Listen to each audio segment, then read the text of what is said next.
see that there's a great value in collaborating across company borders, so we can get new innovations and new ideas in this space here. We want it to be a space where you can feel the energy and meet someone that you didn't expect to meet to create new ideas.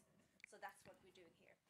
So we have started this first phase, which is about 100,000 square meters of building, and we're adding on a second phase, which many of you could see when you came here today. There was a construction site as well.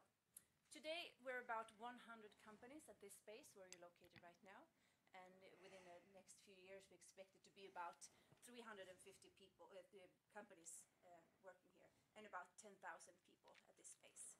So it's a growing space, and if you want to know more, I'm here all day, but I won't take much more of your time now. But welcome to GoCo. Thank you, Ola. My name is Magnus Larsson. I'm CEO of Promimic, and the initiative we started about 6 months ago.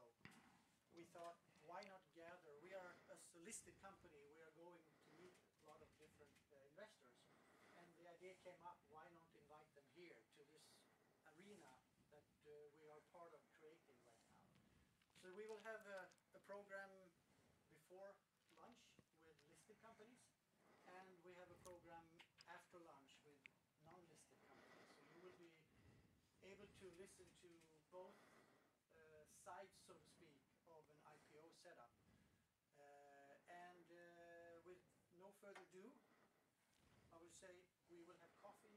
Important things here, we will have coffee at 10, lunch at 11:30, and we plan to be finished by around 2:30.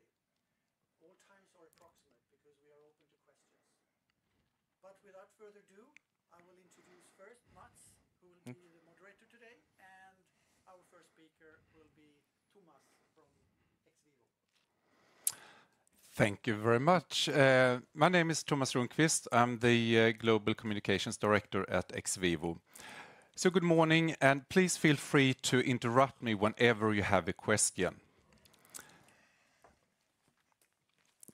XVivo is a company that wants to change the world for all those in need of a new organ. So what is it that we do? Well, if we start with the company name, XVivo, it means outside of the body. And that's exactly where we are in the transplant process. From that, you take an organ out of a donor until you transplant it into the recipient. So in that space, we have services and technologies. And for example, we have organ recovery service, which is that we go out and get the organ for the clinic. We have organ preservation technologies to keep the organs in a good condition outside of the body. And then also organ assessment, which means that some of our technologies, you can warm up the organs to body temperature, evaluate the organ to see if it's good enough for a transplantation. We are in the market for the 4 major organs. It's heart, it's lungs, it's kidney, and liver. Today, the standard of care is still to put organs on ice, exactly like you see in all TV shows. There's going to be a transplantation, it's very rushed, they take out the organ, they put it into a beer cooler with ice, and then they just rush off. And that, unfortunately, is still the standard of care. That might not be the best way to keep an organ outside of the body. Instead, machine perfusion will make this process a lot better. And what you actually do with machine perfusion, I have one of our technologies here with me. This is our latest innovation that we will soon bring to the market. It's for hearts. And what you do is you take the organ out of the body, you connect it, and then you place it in this device. There we let a cold fluid, which is about 8 degrees, pump through the organ, oxygenated, and also providing the organ with nutrition. So with doing this, you can actually keep the organ outside of the body for a longer time and also keep it in a healthy, good condition, still oxygenated and with the nutrition that the heart needs.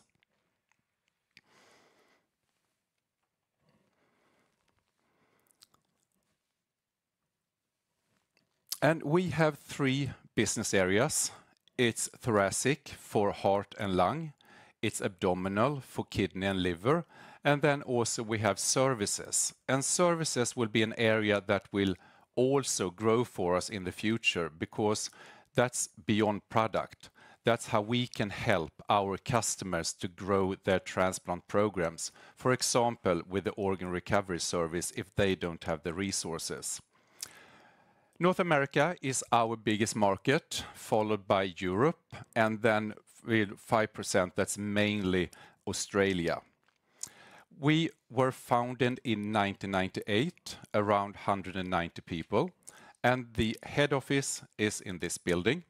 We do have 3 development sites. We have one in Denver, the US, one in Groningen in the Netherlands, and then also in Lund, Sweden. And we had a net sales last year of 822 million kronor. And going into the financials, we had an organic growth of 39% and then an EBITDA of 22%. If you then look at the right, you see that thoracic was the biggest area. That's where we come from. We were a lung business, that's where we have the biggest market share, and also that within lungs we are the global leaders. Within liver, we are the European leaders. And for kidney, we are in a good place. And then for the heart technology, it's not being launched. It will be launched this year in Europe. So this has the future global potential. As you can see on the right-hand side, disposables, why that's important for us. And that really gives off our business model, which is razor blade. So we sell our devices. Sometimes we place them, and sometimes we have a in-between solution. But that's not where we earn our money. It's on the disposables. So the more these devices are used, the more money we earn, which is also a very good opportunity for us to actually build partnerships with our customers, because there's a big pressure from governments to increase the number of transplants. And sometimes it's hard for transplant centers to increase their programs. But then we come in with our devices, and then also we provide a lot of support, training, and so on. So we are building strong relationships with our customers. A messy slide, but just to show you that we were founded in '98, and as I said, we were a lung company. Our innovations came from a collaboration with a scientific center in Lund, Sweden, with a collaboration with Professor Stig Sten. And that's also where the heart technology was developed in cooperation with us. So we were very strong in lungs, and also that's where we are the market leaders still today. In 2020, we acquired a Dutch company, and they had machine perfusion for kidney and liver. So after that acquisition, we are, as we say, an all-organ company, so the 4 major organs. They, of course, had a history themselves, so their liver machine perfusion technology has last year celebrated 25 years.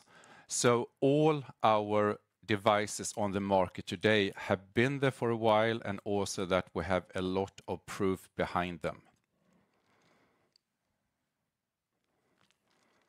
If we look at our vision and strategy, first of all, our vision, which is that nobody should die waiting for a new organ. And I would say that when I joined the company 3.5 years ago, I was a little bit surprised that everyone knew the vision. And that's also how it is today. It's deeply rooted in everything that we do. And with that vision, we have our strategy, which goes until 2027, where we say that we want to be the preferred partner in the transplant process. That's our desired position. And our way to get there is that we are going to, I cannot read that, but I know them. We're going to be market leaders in kidney. We are going to, which one is first? Liver, accelerate market leadership in liver. As I said, we are the European leaders. And also with this technology that we will bring to the market, we believe that we will change the paradigm of heart preservation. And let me just tell you why. The heart is the organ that is the most sensitive to being outside of the body.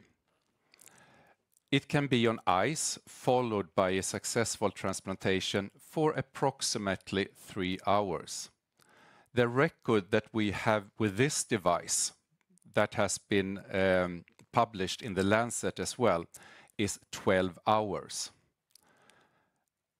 And that gives you a lot of time that you rarely have in organ transplantation. So we believe this device will actually change the paradigm of heart preservation. And then we will also accelerate our market leadership within lungs. And our financial goal is that in 2027, we will have an EBITDA of 30%, and last year we had 22%. Yes?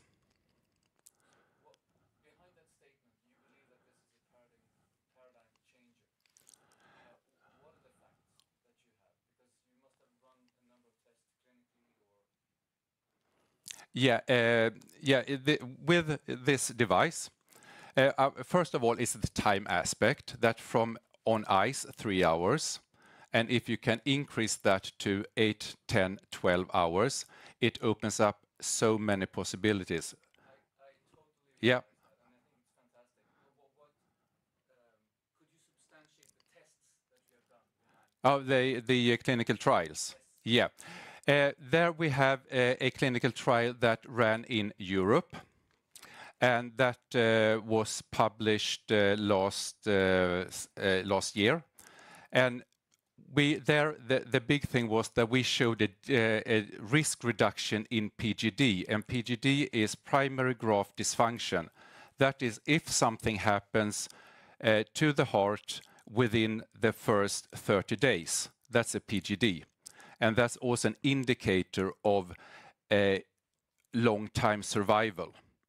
And we had a risk reduction of 61%. That is huge. And it was also that this study was designed so we can say that it is better than ice. Most other studies that's been done by competitors have shown that it's not worse than ice. So that's a big difference as well. But this was an RCT performed as well. Thanks. Yeah, you're welcome. If we look at the transplant market and take a step back and look at what does it look like in the world.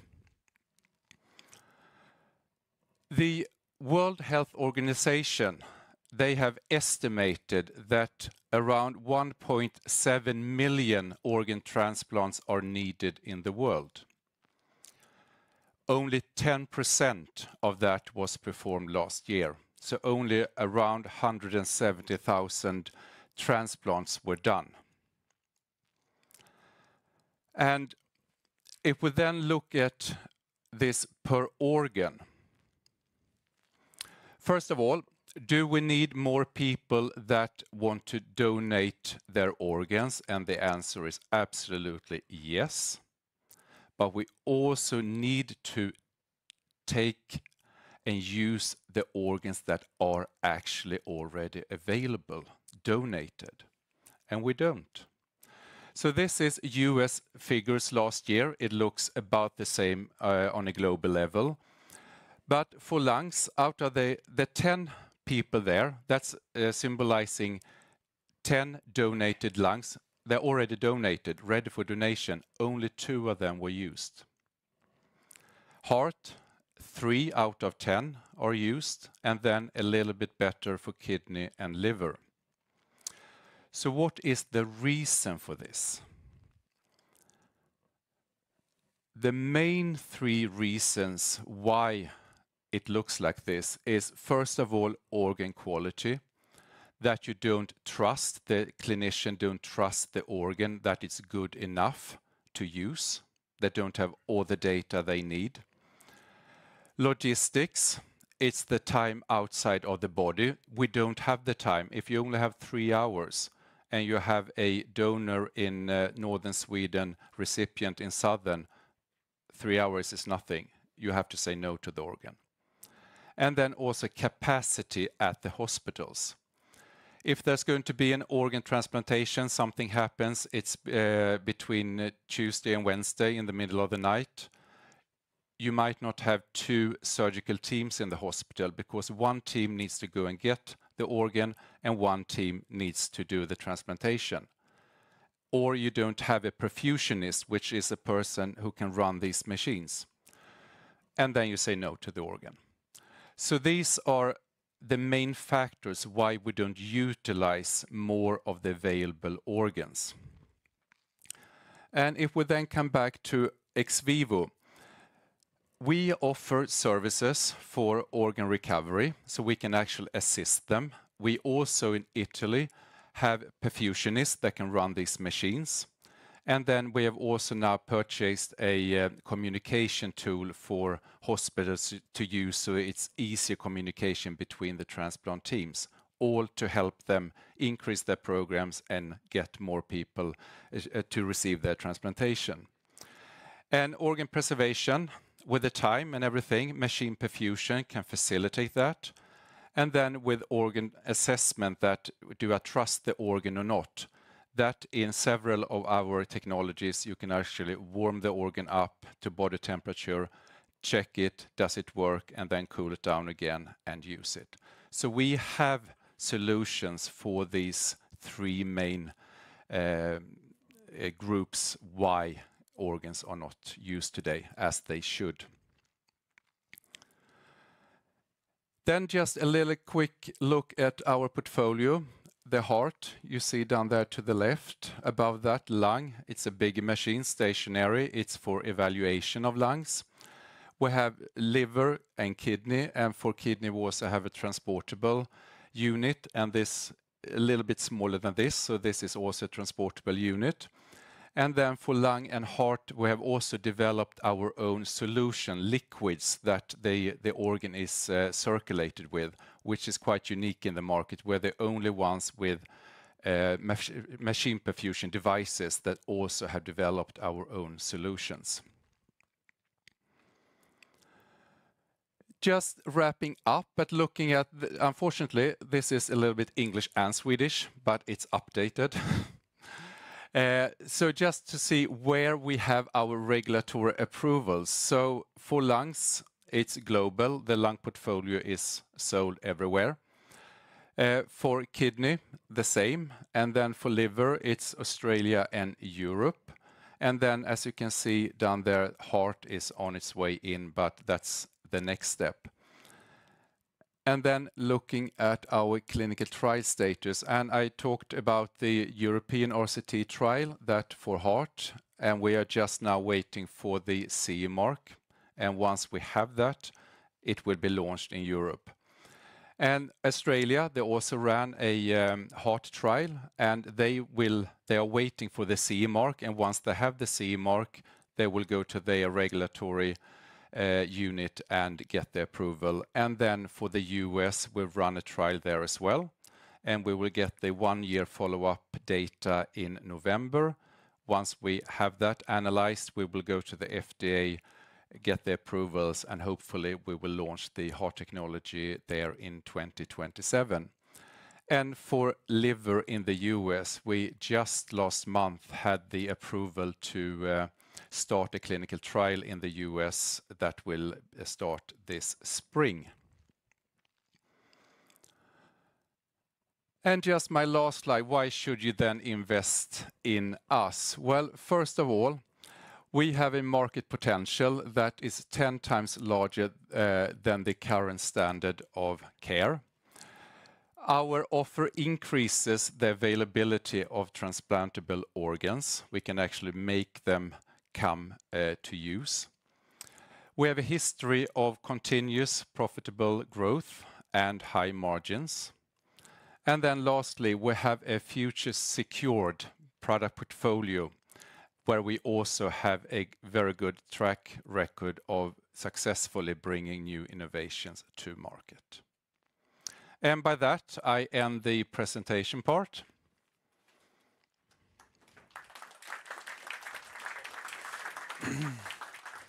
Thank you very much, Thomas. And please raise your hands if you have any further questions for him. Yeah? Thank you.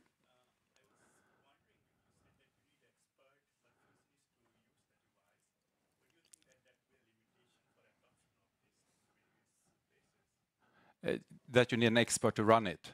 Yeah, in the hospitals, they have that profession already there.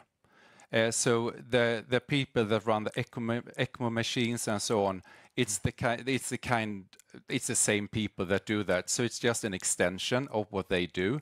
However, it is a limited workforce. So we need more of those, and that's why we saw that we've been very successful in Italy when we actually provide an ex vivo perfusionist to the transplantation. So they come in and they run the machine for the hospital, and that has helped them to grow their program. So the profession is already in hospitals, but yes, it's a limitation, correct. Okay. What kind of challenges do you see to grow? Is it that the hospitals actually know that they can use this, or what kind of obstacles do you see if you have new technology? Yeah, it's as I said, the standard of care is still ICE, so that's kind of well known everywhere. That's how we do it. So it's a matter of us together with our competitors to build the markets. It's a fairly new market, even if many of you may have heard about us for years. It's still a little bit new. So it's about building the market, giving the arguments why this is good, and also be able to show from trials that the good results you can have from doing machine perfusion. Because if you have an organ on ice, it gets nothing. If you perfuse, I mean, an organ always needs oxygen, nutrition. I mean, we understand that because that's what the organ have all the time. And just putting it on ice will actually get the cells to start deteriorate, and they can survive for a certain amount of time, but still they would need oxygen and nutrition. But also we have the reimbursement, and we are getting Europe is getting better and better, but we still have a bit to go with the reimbursement in Europe. In many countries, it's a system that varies a lot. Okay, thank you, Thomas. Another question regarding, you mentioned competition. How is the landscape on competition for you guys? I would say that we are 4 or 5 bigger, 3, 4 bigger players in the world. We have a very strong foothold from the past in Europe, but now we're number 1 in the US. We're also bringing the heart technology soon to the US, and we have our kidney and liver is on its way in, and the US is the biggest transplant market in the world, so we just need to come with our technologies there. But there is a big company called TransMedics in the US that yeah, I would say it's the biggest there. And then we have some companies that have like liver perfusion or kidney perfusion, or but not the whole concept, so to say. Okay. So you're kind of lonely in that sense. In that sense, but still, I mean, we need our competitors to build the market because it is a fairly new market. Yes, of course.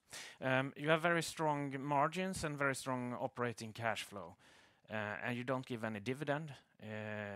Are you looking to grow through acquisitions or to invest, or what will you do with all the cash, so to say? Yeah, we want to grow in a healthy way. So our financial goal is, as I said, 30% EBITDA in 2027, and that is the way we are going to grow. We don't make acquisitions just because of them, but if we see that there's a space like a service offer, something that would help us build our way to the 30%, we would do that. But so far, the initiatives that we do now with the liver trial in the US, the heart trial, that's money that we took in last fall. So we have the money for the activities that we are doing right now. Yeah, of course. I think another thing which we read about constantly when we open the news is about the tariffs in the US. How may that affect you guys? Yeah, well, since no one knows what kind of tariffs it would be, since the president changes his mind all the time, we have several scenarios we are working with, but as long as we don't have anything actual to work with, we don't really know. But as I said before, we have a development site in the US, in Denver, where we are producing our lung devices. So we have already a facility in the US. Yeah. You want to increase the margins, right, and keep growing. What will grow fastest among your different business areas, do you think, to reach your targets? Could you elaborate a little bit about that? Once we launch, because we have our strategy period until 2027, and within that time frame, we have launched the heart technology. I mean, that will, over time, drive a lot of business. Once we come into the US with our liver technology, that we are starting the clinical trial now, we very much believe in that market. So, and also that our major competitor in the US, Transmedics, they have a very successful liver device, but they are running it warm. Ours is cold perfusion. We believe in cold, and we understand that there's a lot of clinics in the US that are waiting for that kind of technology. So we see a big potential now, and also that we can build good relationships with clinics throughout the clinical trial. Okay, very exciting times then. Thank you very much for coming. Time flies. We don't have that much time if we're gonna keep our schedule. Thank you, Thomas. Thank you.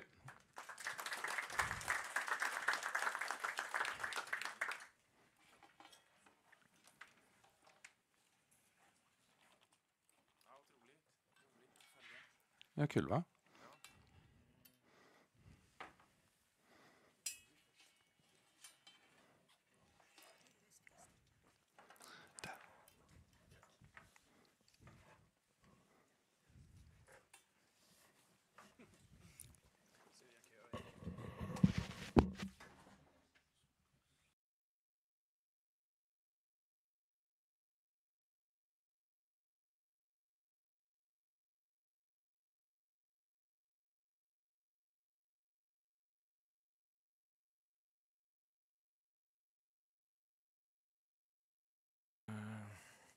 Since they are working, maybe I should introduce myself. My name is Mats Hård. I'm the co-founder and chief executive of Finwire.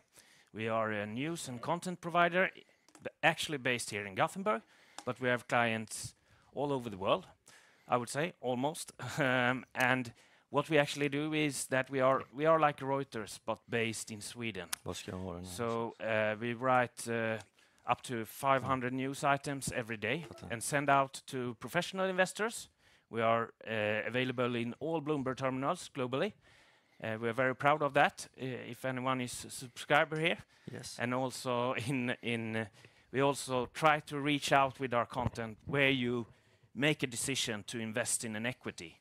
So our content is integrated into Avanza, to Swedbank, to Nordnet, to fintech companies, to almost all leading medias in Sweden.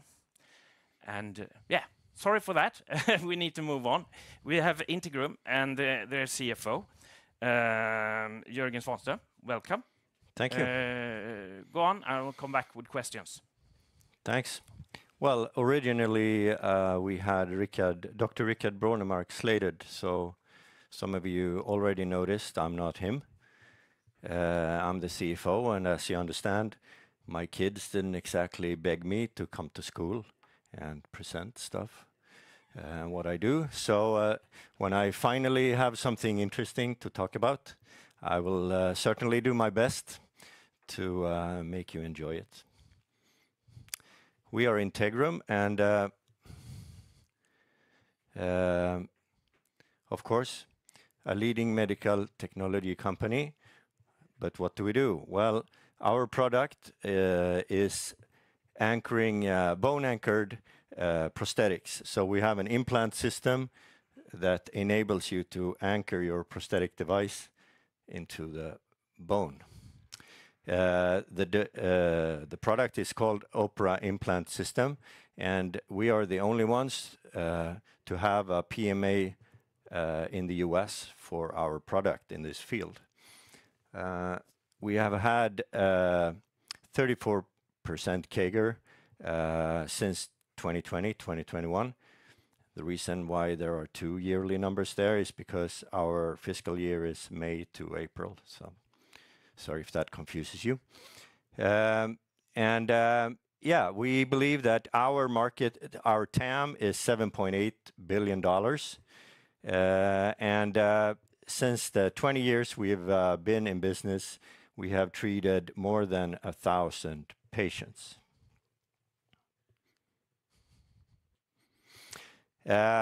We are mostly we are active in the US, of course, and Europe, and also Australia.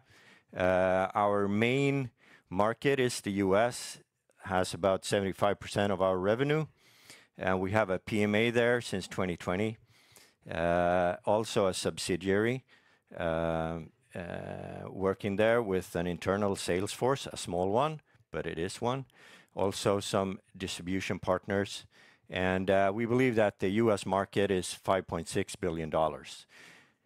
In Europe, we have CE marking for most of our indications. We have an internal sales force here as well, distribution partners in some of the countries, and we believe that that market is about $2.2 billion. And of course, our headquarters is right here at GoCo. Woohoo! Right, so what is Opera? Well, it's mainly aimed at people that are amputated, of course. And this is how we sort of calculate our TAM. We believe that there are about 3.1 million people living with limb loss. Out of those people, 1.3 million are patients or people that are sort of suitable for our product, meaning they have limb loss from trauma or cancer associations. Out of that, we believe that 260,000 people are able to, or suitable for our solution, which gives us a 7.8 billion estimated total addressable market. Now, I guess that's a good number and a good thing for you guys from investment banks to calculate the ASP then while we have coffee. 7.8 billion divided by 260,000 will make our ASP, right? So what's the benefit of using our product? Well, if you look at a standard prosthesis, it's based on putting your stump in a socket. So that may cause some problems, because while you move around, you might sweat because you strap the socket on, unlike this microphone. So you strap the socket on, and if you start sweating, the socket might move, so you need to restrap it, which means that you have to stop what you're doing and restrap it. And also, the moving of the socket might cause friction to your skin, and that causes infections. And also, of course, your stump. During the course of your lifetime, your stump will change form. So you need to have a new socket done, maybe every 3 years. If you can instead use the Oprah implant system, you would attach your prosthesis so that it is attached to your skeleton, to your bones, which increases your mobility. It eliminates the socket-related problems because there's no friction, right? And there's no sweat. Also, there's some nice words there that a CFO normally doesn't understand, and I'm not sure I do either, but it means that when you use our system, and there's clinical trials that have shown this, patients say that they have more of a normal feeling. I mean, for example, trampling on grass rather than asphalt. They can sort of sense the difference in a different way than when you have a socket, which increases their quality of life. And one big thing is, of course, the attachment. I don't know, yeah, I will show it in a picture later, but you attach your prosthesis to sort of a ski binding, right? And that attachment is done in a minute, whereas a standard prosthesis with a socket could take you an hour, right?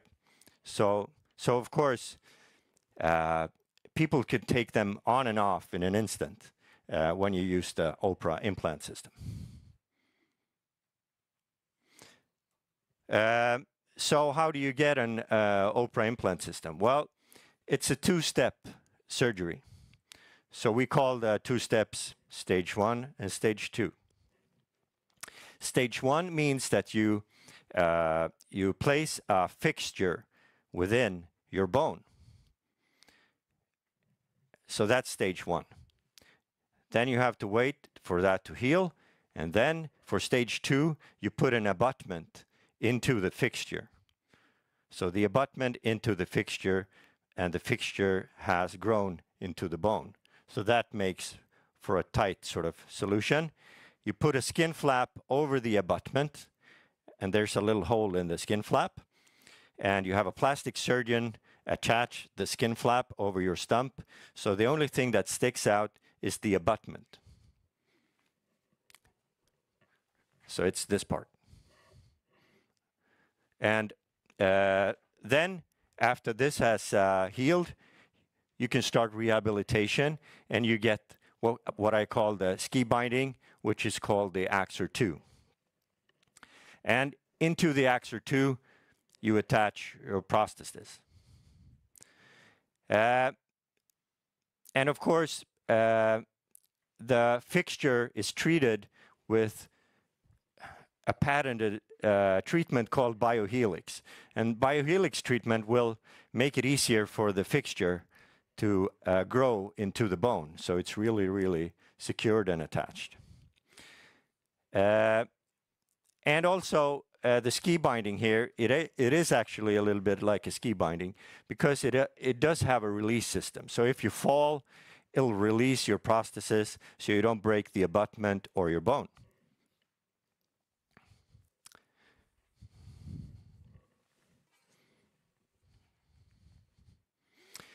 And we have clinical trials, of course, that have shown that what I talked about, the mechanical function and the sense that it's more anatomically like having a real leg, for example, that improves. You have also seen that our patients, they move around more, walk more with our system. And of course, overall quality of life increases. We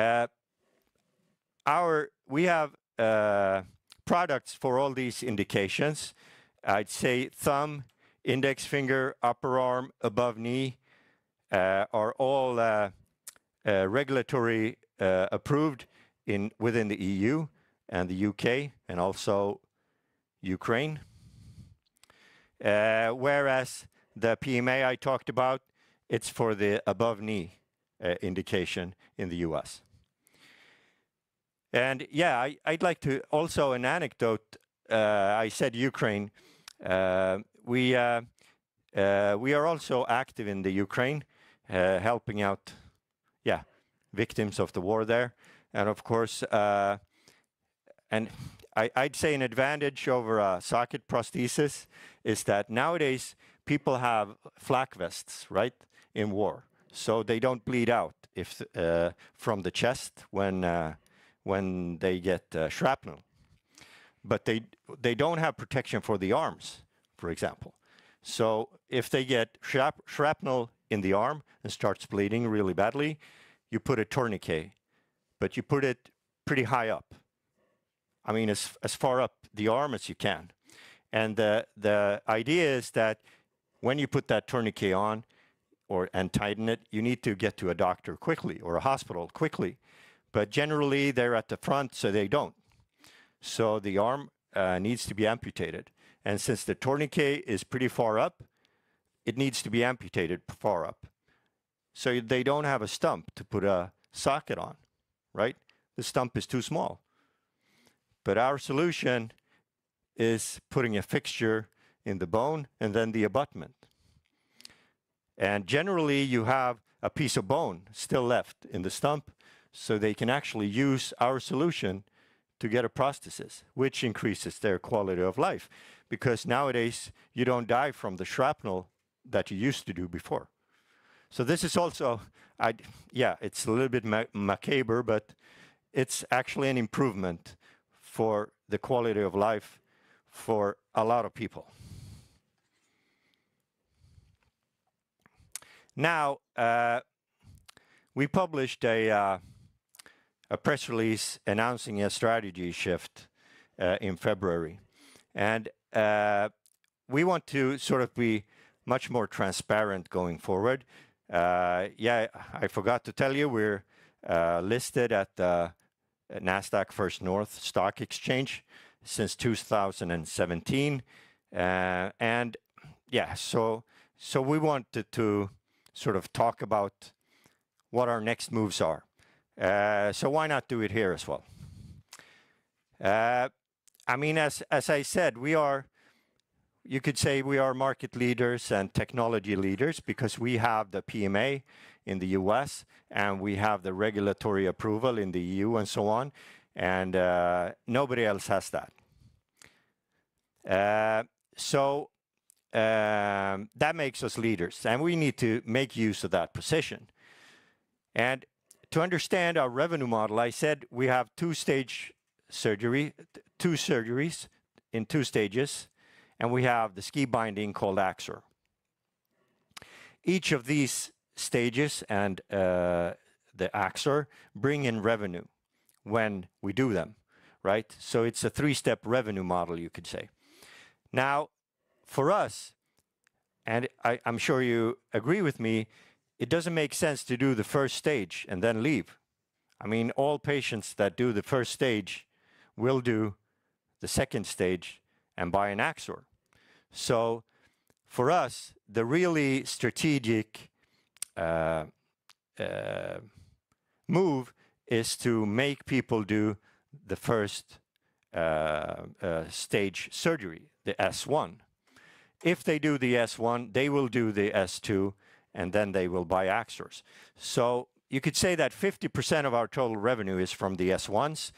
S2 comes after that, 3 to 6 months after that, and then the Axor comes a few months after that.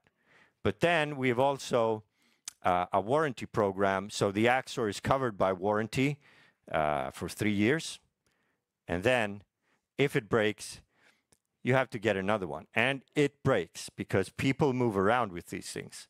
I mean, they are out walking on the beach, swimming even if we don't recommend it. So they wear and tear it, the Axor. So it breaks down, right? So they need new ones. And Axors are now 20% of the US revenue in the recent quarters. So, I mean, we have to understand that revenue will change over time because of which of these products that dominates the quarter. So to make people understand this and sort of to be more transparent of how the business is going, since we don't give guidance on future revenue, we are now publishing our S1 figures so that people can track how many patients are we treating continually.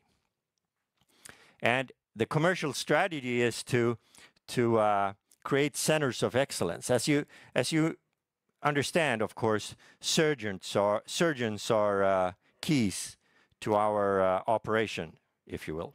That's a Gothenburg joke, by the way. But they're not the only players here. I mean, of course, you have prosthetists, certified prosthetists, right? They are the ones meeting amputees the most. A surgeon will meet the amputee during surgery and then maybe some rehabilitation, but then never again. But the CPO, as it's called, the certified prosthetist, will meet the patient for life. So, of course, we have also started engaging in training CPOs and engaging them and educating them in what our product does. So not only surgeons, but CPOs. Also, right now, I talked about Dr. Rickard Brånemark. He's the founder of the company. He stepped down as the CEO last fall. We are also looking for a CEO now, but someone with a lot of commercial experience from the US.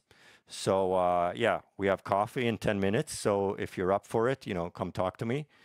We don't know what might happen. Oh, is this going on a film? Yeah. Anyway, also, we have done a lot of research, and of course, we have an implant system that where we're trying to look into how to enable prostheses to be mind-controlled. Sounds like science fiction, but it's not. I mean, it works through electrode. You have a controller in your Axor and electrodes to the muscles, and the muscles that are still remain in your stump, you can still control with your mind, right? So interpreting those signals can enable you to control the prosthesis. But that's far away, and I will show you next slide.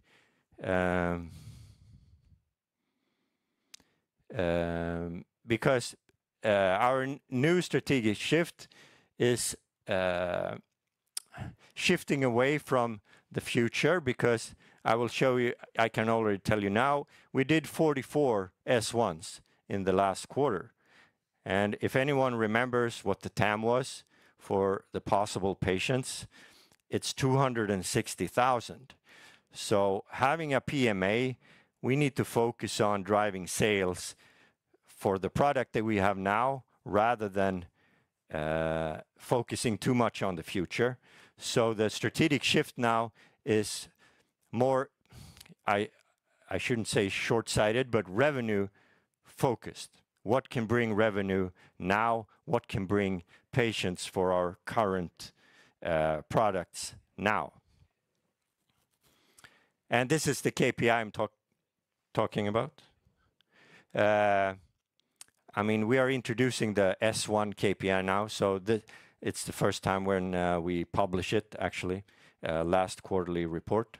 So we hope that can create more transparency and understanding from the market.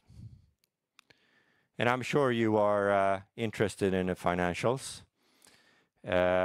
So we had net sales last quarter of 23.7 million SEK in comparison to previous years, same quarter, 30.1. And looking at the US, almost the same as last year, but EMEA APAC, as we call rest of the world, is down almost more than 6 million to 3.6 million for the last quarter. So you might ask, how come? Well, we started in the Ukraine in December 2023, training a lot of surgeons in a center there. And although we have an arrangement with them, they bought a big inventory in quarter 3, 2023-24.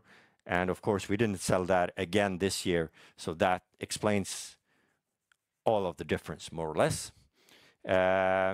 Anyway, looking at the gross margins, we are at usually between 80 and 83%, which is a pretty, that is pretty normal for us to be at that margin. The variation is because between quarters is because, as I told you before, product mix and also customer mix, of course, markets and so on. Cash flow, minus 19.5, and cash balance 14.6. As some of you, if you do the research or already did, you saw that we did a directed share issue in February of 31 million, and also that is not accounted for in these figures since our Q3 were published for January 31st. So we have an additional cash inflow there. Also, as I told you, the S1 surgeries for Q3 was 44, and that means that we're only scratching the surface. Our strategic target is to reach $20 million in sales. After that, we have to create a new strategic target, of course, but getting to that threshold will enable a lot of possibilities for us. But it's really important that we can show both ourselves and the market that we can reach that level of revenue and continue on from there. All right. Thanks a lot.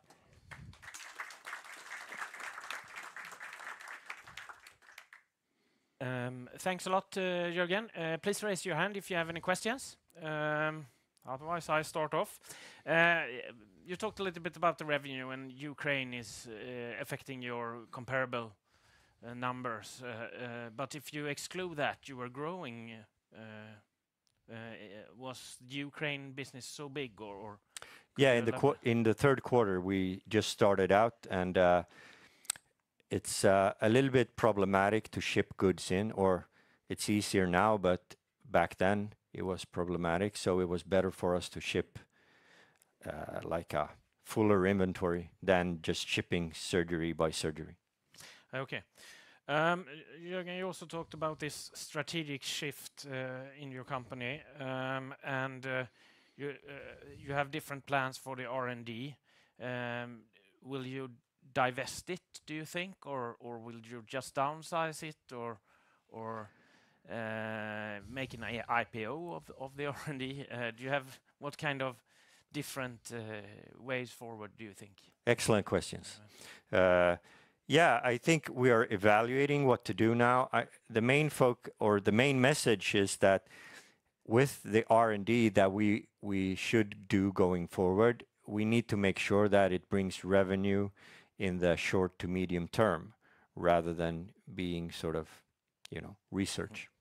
So this is our main strategy, and what to do with the rest, let's see. I mean, the board is evaluating. Yeah, okay. But that will take like half a year, or do you think? I think we aim to make that assessment faster than that, but I can't tell right now. It's pretty new still. Okay. You mentioned one major part of your strategy is to establish center of excellence, as I understood. Yes. How many do you think you will have in the longer term? In a longer term, I don't know. I mean, right now we are trying to sort of, it's a classic strategy, I guess, to have a few that we really focus on, and then like a mid-tier centers of excellence as well. And then you have centers that we'll do if they ask, sort of. So we try to, because it's sort of, we want to build centers of excellence. It's sort of land and expand strategy, where you sort of find out how to build a center of excellence, get that playbook, and use that playbook to establish another one, and then another one, and then another one. So I guess, I mean, hopefully we will have centers of excellence that will bring $7.8 billion. Yeah, of course. One question from the audience. Can you talk about the sales channels a little bit more? Like, I think a lot of prosthetics companies have these like patient care clinics that they sell into. Do you use the same channel, or do you target higher up at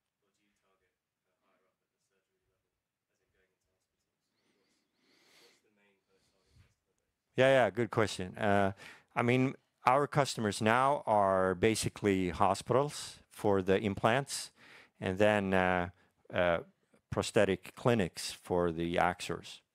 So, I mean, usually we sell the implants one by one, or like surgery by surgery, and then the axors are sold more in bulk then. Is that a mechanical knee, or is it an empty knee? No, that's sort of the ski binding that you. Sorry, is it mechanical, or does it have an electronic component to it? No electronics right now. So it's just mechanical. And in theory, would it be possible to integrate it with like an MPK or a mechanical? Could it be swapped out for a competitive product, for example, or is it more? Yeah, that's another good question. I mean, in theory, a competitor could build one, I guess, but we have it as one system.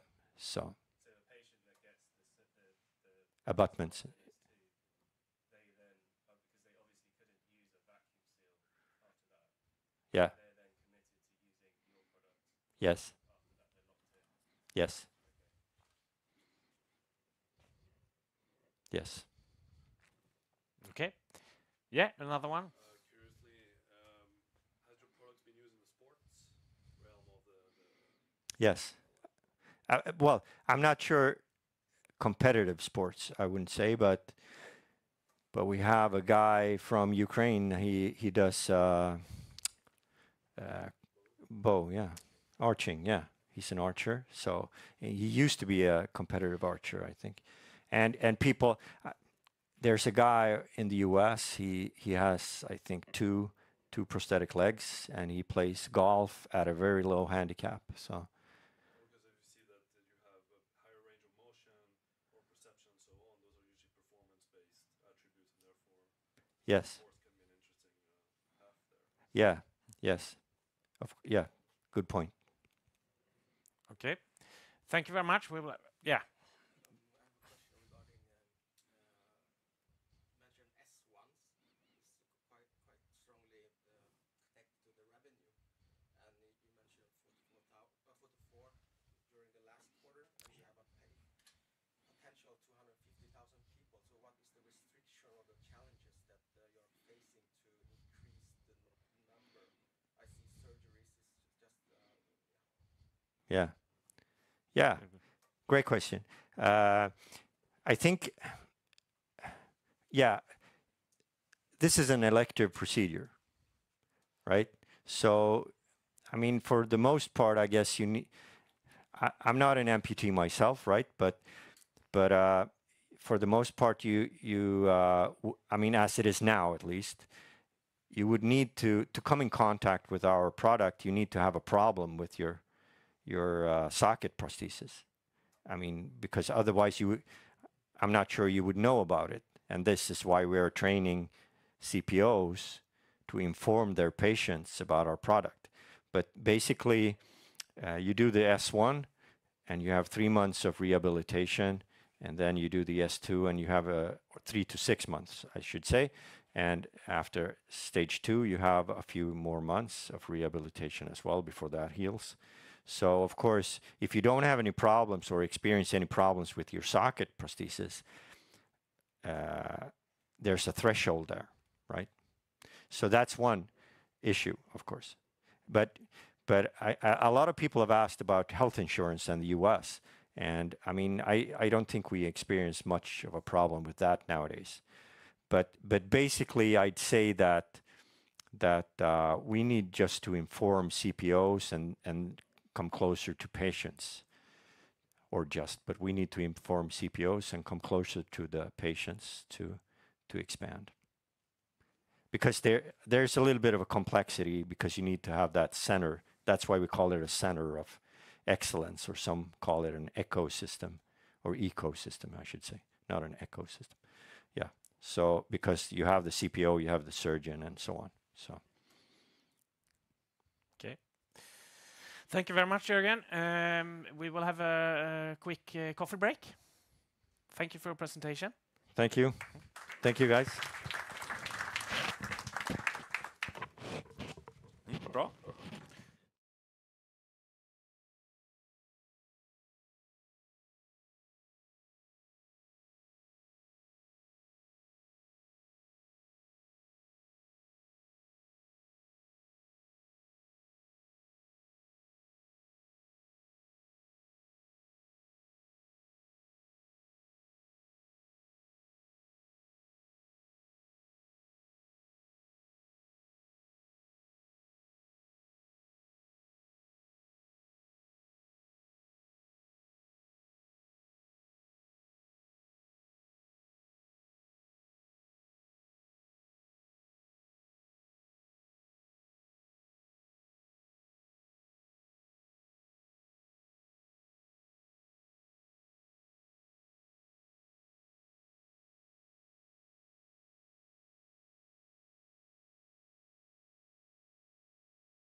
I-Tech and the CEO Martin Jönsson. Välkommen. Thank you very much, Mats. Yeah, start off and I'll come back with questions. Yep. So Marcus Jönsson is my name. I'm the new CEO to I-Tech. I joined in September last year. We will come back to what I-Tech is, but you can see now we are changing course and we're heading out to sea for a little period of time here, and we will talk about maritime shipping. That's the market that we are acting in. And I-Tech is based here in the North Tower of the GoCo building, and we have been on Nasdaq First North since 2018. All right, we start with the what if. What if 1/3 of our global shipping fleet were using 36% more fuel than needed, even for one day? What would that mean in terms of cost and emissions? And this is actually not made up. This is probably the hard facts. And you can always argue then, for how many days are they wasting this much fuel? This is the topic that we in I-Tech are trying to address then with our solutions. If we look at some of the maritime shipping challenges, the emissions of CO2 and the climate neutrality is something that the IMO is working very hard on. And global shipping is one of the few modes of transport that actually has a global UN organization really working to regulate it on a global scale. Another important topic for them is the protection of local ecosystems. So transfer of invasive species that has been a hot topic and continue to be a hot topic as well. So it's not only the emissions to the air, but also the transfer of invasive species and the emissions to water. So essentially what the ships are emitting to water as well in terms of chemicals and other substances as well. Key importance. And these are some of the three that actually we in I-Tech are working very closely with. So just briefly looking at the IMO targets then. They are targeting net zero emissions by 2050, and there are some sort of tangible milestones on the way. They are working, I would say, quite hard with the certification of ships in terms of energy efficiency, CII index you may have heard of, etc. But it's essentially a little bit like we see electronics that has an A, B, and C and D rating, right? It's similar for ships in how much energy they are using for their transport work, etc. Which we will see then driving energy efficiency in the business. So, and if you look also in a recent IMO report, they are sort of outlining then ways to tackle efficiency gains. I mean, the long-term goal is of course to shift fuel to renewable fuels. That is the ultimate goal, to reach climate neutrality, but there are a lot of things to do on the way. Optimized propulsion, improved hull design, but also better biofouling management. And what do I mean with that then? Well, the problem for the ship is that as soon as they are put into water, organisms starts to attract to the ship's hull and they start growing there, unless you take active measures to prevent that. And as soon as you have microorganisms life adhering to the ship, that increases the resistance to water, so the friction a lot. And that's when you have the increased fuel use. So that's coming back to the 36% that I was talking about in the beginning. And really by using solutions that are available today, you could actually target then 25% of that total CO2 emissions that the global fleet is emitting today, for sure. So if we look at the market that we are operating then, it is shipbuilding and ship maintenance. So in 2024, there was around 2,000 new big commercial ships built and about 20,000 ships that went into dry dock. So they have to go in for regular and scheduled maintenance, typically every 50 years, so 60-month period. And that's usually when they replace then the protective coating that is also underwater. So that is sort of the market, and then you need anti-fouling coating for that. And what I-Tech is doing then is we're producing additives for anti-fouling coating that helps to prevent biofouling. And we estimate the market potential to be somewhere around $300 to $500 million for additives for anti-fouling paints. So we're only speaking about these additives. If we look at where the ships are built, you could see, it's a little bit hard to see maybe, but the blue part in the bottom here is China. It's really dominating. So 60% almost of new ships are built in China, but also still Japan and Korea are important. And for Europe, it's mainly complex and expensive cruise ships that are being built here. But still, Europe has a thriving shipyard industry still, but for highly specialized vessels. Dry dockings, also here, China is even more dominating, but also other Asian countries. And Turkey is actually important here alongside Europe. But you could say that there is a tendency at least to service the boats a little bit closer to the home market where ships are operating. So at least you see there Europe and Turkey is increasing in importance. So that is the market opportunity. The team at I-Tech, you see actually the whole company here. We are 16 individuals today focusing on innovation, sales and marketing, and of course of operations and running the business, etc. But we are a quite asset-light company, so we have outsourced our production. For the number of employees that are linked to R&D, you see that is very important to us, and that's something that I-Tech has done well, I think, over the last years, is really investing in R&D and formulation development, and that is mainly for getting close to your customers, which are the global paint companies, and we will come back to that.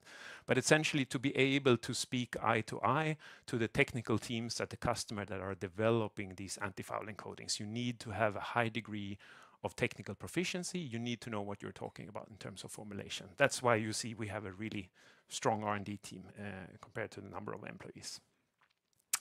We have a quite good diverse teams in terms of languages and culture and so on.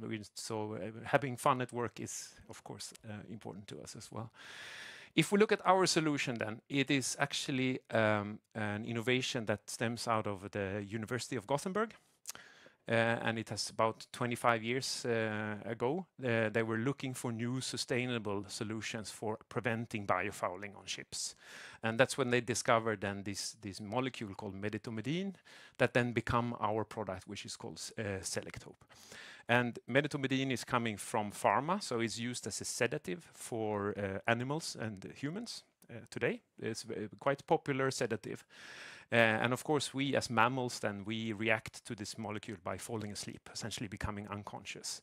But for the barnacles that we are targeting here, barnacle is the main organism then, they actually have the opposite response. They become hyperactive.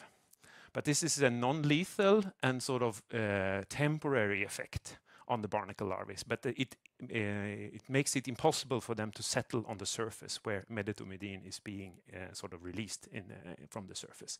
You will see an example on the ship's bottom here. I will come back and show you a clearer picture later on. So very unique mode of action, and it's super efficient at low concentration, which then enables that you can create better coating products. You can, for instance, formulate then really low biocide coating formulations. For instance, replacing, if you want, traditional copper-based systems. But it really gives you formulation flexibility. And now you could say commercial sales started around 2014. So we are now, you could say, 2 dry docking cycles after that. So the product is proving itself. And we see it's being applied then to more than 3,000 vessels out of a global fleet of about 110 vessels. So there you can see our current penetration.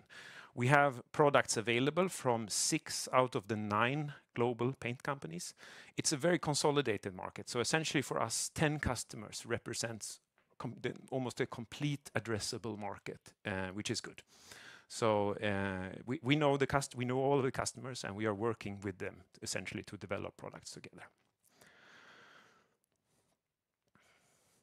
So why are barnacles such a challenge? Well, they, as I said in the beginning, they have a huge impact on friction and resistance on the ship.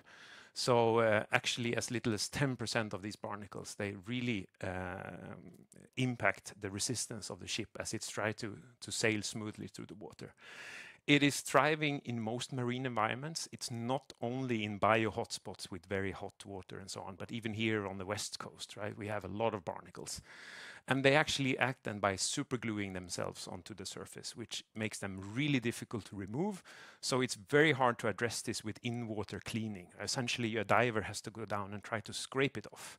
And if he would do that, he would also damage the paint doing that, right? So essentially, the best strategy is to avoid them at all from settling on the ship's hull. And you can see our solution then is helping to give the ship a static barnacle protection. So barnacles typically they settle when the ship is idle or sailing very slowly below 6 knots. That's when barnacles can settle on the ship's hull. But you don't know when your ship is having an idle period. Maybe you're waiting to dock into the port, or you're waiting in the port, etc. So you can see this as an insurance as well. Even if you have a high activity ships that sail like a ferry, etc. Right? It may be still at night, or it may have periods where it's still, where you can then be exposed to barnacles settling on the hull. So, as I said, then what does bad look like? Actually, you see that in the picture here. As little as 10% of the barnacles result in significant added resistance. So it's not these nightmare pictures that you have seen where the ship is completely covered with green stuff underwater. No, it actually starts to have a real impact only at 10% surface coverage. So it is important to try to minimize this as little as possible. We, of course, have had several case studies where you even have demonstrated ship by ship the advantage of Selektope, so with significant fuel savings. We also conducted the recent in-docking study. So we were looking at 760 ships as they came in for dry docking and sort of what were the conditions of the hull, etc. And there was also a ship population there that had used products with Selektope, and it was significantly better barnacle resistance or less barnacles on the ships with Selektope. So it is amazingly effective at low concentrations. So I-Tech today then, as I mentioned, we have 10 target customers. We are in with 6 of them today with products, but there's still a lot of room to grow. Even with our biggest customer, we still have plenty of room to grow. It's a unique technology and it's IP protected, although the original patent to use it as a anti-fouling additive has expired. We have a lot of formulation patents and production patents, etc., protecting the position of I-Tech. It's an asset-light sense that we are working with skillful production partners that is helping us to produce, and we focus then on the sales and marketing and distribution and promotion, of course, of I-Tech and the Selektope. And as I said, then market penetration is still very low. So 3,000 ships out of 110,000 ships. So a lot more to be done for growth for I-Tech. And if we look at the results, how it has developed, and there was the IPO back in 2018 when we ended up on the Nasdaq First North, where we received them 40 million SEK. At that time, revenue was around 30 million Swedish crowns. Profit was negative, cash flow was negative. But since then, the company has had really a tremendous journey, with a small exception, of course, of the Corona years when it was a little bit sort of slowed down in general in the business. But all in all, you see a CAGR of 36% then since the IPO. Today in 2024, we have a revenue of about 180 million Swedish crowns, gross margin 53%, and then an operating profit of 45 million SEK. Now free cash is 100 million SEK, and we are planning a dividend of 1.75 SEK per share for the annual meeting. So that is sort of the status on the financial performance, and you see operating costs then have been sort of on a declining trend, right? And something that we see also can potentially continue then with our scalable model. All right. So a general outlook on the business, we see that we have favorable market conditions in the sense that IMO is really driving energy efficiency. To invest in more energy efficient solutions is easily paying for itself, you could say, even though sort of our product is expensive as an additive, the value that it brings to a ship owner or a charterer is many times bigger than that. So essentially in fuel savings. Fuel is a sort of, besides staff and people, right? It's the biggest cost for the operators of the ship, right? We see also that our focus on regulatory processes, they continue to absorb attention and resources. So essentially our, to be compliant and to be available in the market takes a significant investment. You could almost compare it to pharma in terms of the dossiers that you have to submit and the time it takes to actually get regulatory approval and reapproval. We're also targeting, as we're growing now, continuous operational improvements as well. Sort of the fact that we are growing in volume means that we also have more freedom to handle our supply base in a better way. And also then we're looking into business development. And of course, our sweet spot is complementing technologies. What else could we offer to the global paint companies that are making anti-fouling solutions? That we are looking into. That could be additional active ingredients, that could be other performance additives that you need in your anti-fouling coating for it to really perform. There are also some interesting adjacent markets to anti-fouling coating where sort of our knowledge of biofouling management and so on can be really useful. And we're also looking at step outs more from sort of, you could say, a business model, but the target markets are still more or less the same, but maybe with a different focus in the value chain. But these are essentially the three areas that we're looking into now, and we have, I would say then, a nice balanced business development pipeline now, and working really actively with that, and hope to be able to announce things during this year if it all pans out well.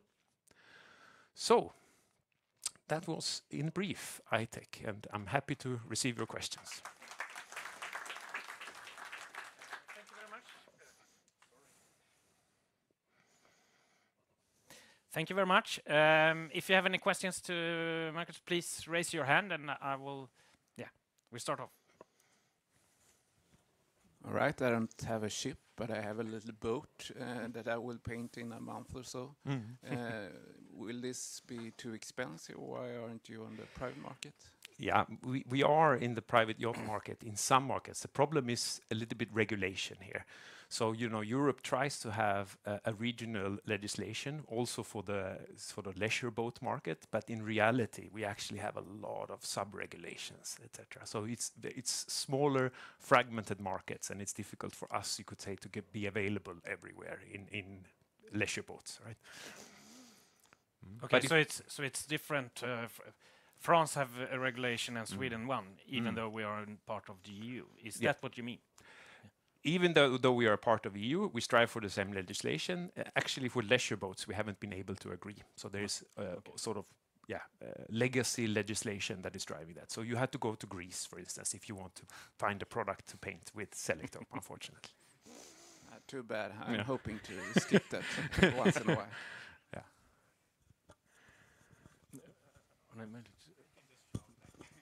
How often you need to paint the ship to get rid of these barnacles? Well, it depends on what solutions you have, right? If you have a Selektope solution, it would last you for 60 months. But it's actually, it's the certification of the ship. So it's typically 60-month periods if you're talking about commercial vessels. You can also do a shorter scheme of 3 years instead of 5 years, but most, I would say the majority of the ship owners choose 60-month period to repaint it, which is very difficult for, different from the leisure boat market where you have to do every year essentially, right? Wait a second. Thank you. Just to follow up on this gentleman's question, why would you not be accepted? I mean, you're not a biocide, so you should be more environmentally friendly and shouldn't have a problem with that, you would have thought. What is a biocide? I will ask then. Biocide is mainly a regulatory framework. If I sell you something to control an organism, it is by definition a biocide. So even though it's much more environmental friendly, it's non-lethal and temporary, it's still a biocide, right? So you're still in that. And that means you fall under, for EU, it's called biocidal product regulation, right? Where you have to register the active substance and you have to register the product for an intended use. So it is two-stage registration and quite time-consuming and costly. I have a question. Who is actually your client? Is it the shipping company or the paint companies? The paint companies. Okay. But of course, we try to market ourselves also to the ship owners, especially, I mean, I-Tech has been a startup company, right? Known to no one. So it has been important, of course, to address both the client, but also the user, which is the ship owner. But to some extent, it can also be the charter, right? So it's a little bit complex in shipping. Someone may own a boat, right? But they would rent it out to someone who's operating it. So if I have to pay for the maintenance, you know, I want to keep the cost down, right? If I'm running the ship, I want to have an efficient system. So there is many different vested interests in shipping. Yeah, okay. And you work with all the leading paint companies, or yeah? As a follow-up to that, just in terms of your revenue streams and your asset-light model, is it then much more of a licensing type agreement, or? Yeah, licensing a part, but that is mainly to our IP, right? So and the you know the trademark, etc. But of course we sell them the product as well, then, right? Yeah. But then used by outside. Yeah, OEMs. Yeah. Previously, some problem with the EU, with the biocide. How have that developed, or have you got the decisions? It's still ongoing. We're talking about the renewed license in Europe, right? So Selektope is on the market in Europe today, and we have, of course, applied for a new license. And here, there is back and forth, and we are still under discussion with the EU. And of course, you know, this can have impact to our business, but I want to say also that Europe represents 3% of our sales. Asia is 97% of our sales. So just also to put things in perspective. Yeah, one question.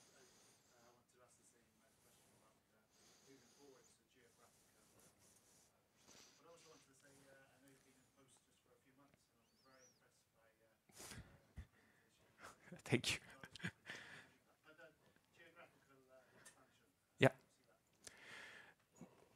As you saw in the slides, you know, shipbuilding and ship maintenance is mainly an Asian affair if you talk about volume, right? And today, Korea and Japan are sort of our biggest markets. China is important, but here is a huge unlocked potential as well. So Asia in general is important to us. Another segment that we have talked about also is the leisure boat market, but in the US. And here we are awaiting to get sort of approval then from the EPA to use Selektope on the American or the US market. Do you see what kind of threats do you see for your what kind of is it competition or lack of knowledge or regulation? One thing is, of course, we talked about regulatory, right, and a reapproval in EU.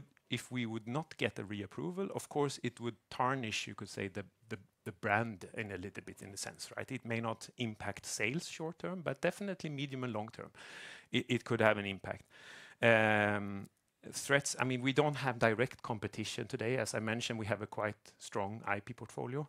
There is, of course, indirect competition, other type of product solutions that do a similar job, but we think, you know, from a cost efficiency standpoint, we are really in a good position. But of course, you could say a number of years down the road, we cannot exclude that there could be direct competition for the solution. We saw in your graph that your operating costs has gone down quite a lot. Going forward, is that stable, or what kind of investments do you see going forward? We'll aim to improve it a little bit more if we can, right? Yeah, and as I said, also, you know, operational improvements, right? We are looking at further improving this going forward. But yeah, of course, there is a limit. And acquisitions, is that something you look at? It's part of the opportunity portfolio, you could say, various types of acquisitions. And what kind of type? Could you elaborate a little bit? Is it technology or market position? And yeah, so? Most likely a combination, right? So if you would envision us just enlarging the portfolio, right, we could add Selektope 2, right, another active ingredient that is targeting another important biofouling organisms. Now we talked a lot about barnacles and hard fouling. Soft fouling is also a problem if we talk about slime and algae and so on, right? So you could envision that being interesting for us as a potential area to move into, either, you know, organically or inorganically, right? And we are looking at both, you could say. And then also, I mean, if you take the value in sort of a bucket of paint or anti-fouling solution, right? The active ingredients that we're talking about here is one important part. The other important parts are, for instance, binders. That is sort of representing a big part. You could also envision us looking into such technologies, right? So there are interesting complementing technologies that would make us sort of an even more relevant and strong partner for our coating customers. How common is it among your clients, I mean, a paint company, to work with companies like yours? Is it part of the business, or are you? To some extent, yes, but you know, a coating company is a risk-adverse business. It's a lot about optimizing your supply chain. It's a lot about volume, sort of a scale game. You have seen a lot of acquisitions in general in coating, and of course to put pressure on your suppliers, right? Which is the name of the game. So to reach ultimately profitability.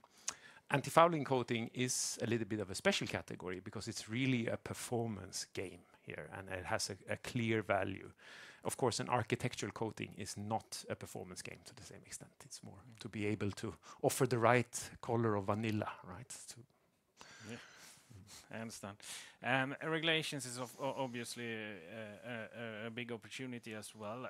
What should we expect going forward from you guys? Is it something we need to take? If we follow you, your company, are there any milestones or triggers that we should bear in mind? Yeah, so coming back to the EU process then, we still hope that we could reach a conclusion this year, sort of for the reapproval of Selektope for the European market. I mentioned the US then as a new market opportunity. Here, unfortunately, we will not be able to complete it this year, I can say, but problem is in general these regulatory processes are quite intransparent in terms of timing, right? Because you are depending then on a governmental body on the other side. So it is really highly unpredictable in terms of timing. We at least will do sort of what the EPA has asked of us now in sort of complementing data, etc. during this year. And then best case, it could be like 1 or 2 year period before we know something for the American market. So that's sort of the game that we're playing in here. Yeah, that was actually an issue last time Trump became president, right? He actually fired a lot of EPA employees, and all of a sudden there was no one to, you know, pick up the phone or receive the emails, right? So it was difficult to get new products registered. Yeah, we have to wait and see then. I mean, you have been the CEO for 6 months or something like that, right? In the long term, do you think you will pay dividends, or how will you?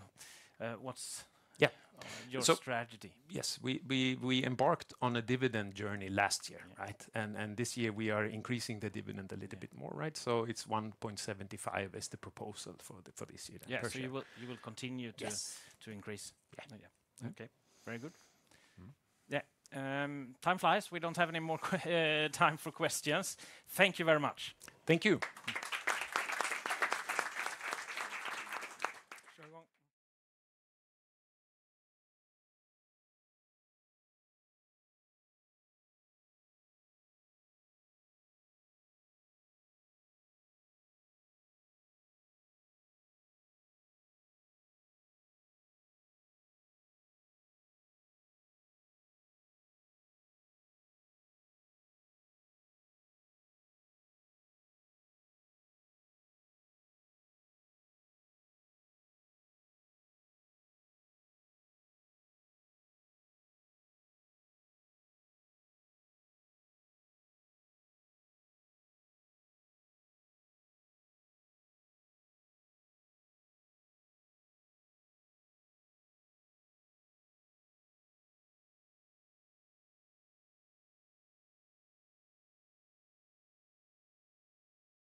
Yes, now it's time for ProMimic, and I'm here to talk about ProMimic and our journey for making implants integrate.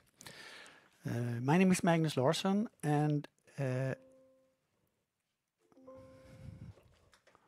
we go. And I also have my CFO here, Heidi Bader. Our journey is about surface modification. The company is based here in GoCo, Health Innovation. We make a super thin surface modification of implants that are going into bone. So I-Tech talk about coatings. We are another type of coating or surface modification that goes on to all types of different implants that is growing into bone. We were listed at First North almost exactly 3 years ago. So you find us as a listed company there, and it was quite a challenging time at that time when we did the IPO, because it was exactly when a certain person invaded Russia. But anyway, we managed to get through, and we are based here in the North Tower. We also have a sales office in Austin, Texas, and we recently also have a processing site at Warsaw, Indiana. We are mainly focused in the US market of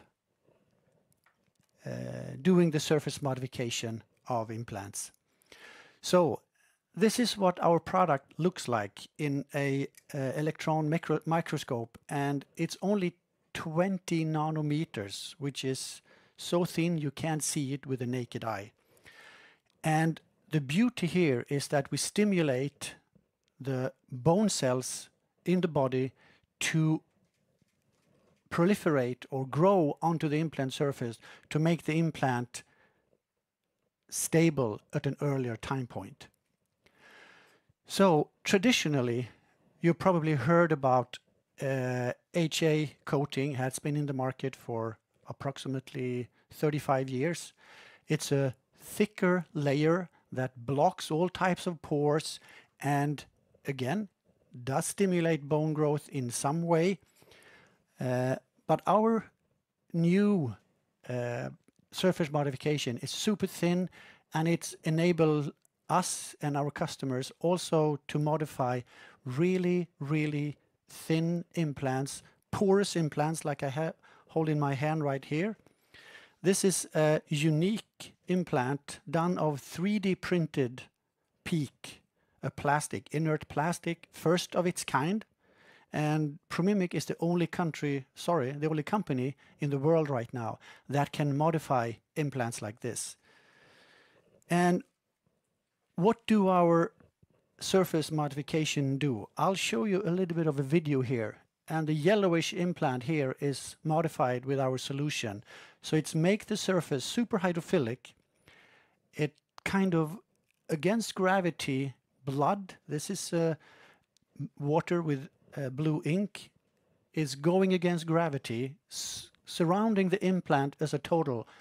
Here we see a 3D printed implant, and it's totally filled with water. And if it would be in the body, it would be blood. And this kickstarts the healing phase. We can modify any type of implant, any type of design, any type of material to enhance healing. And also PEEK, which I also showed you here, is an inert material that doesn't adhere to human cells or tissue cells like that.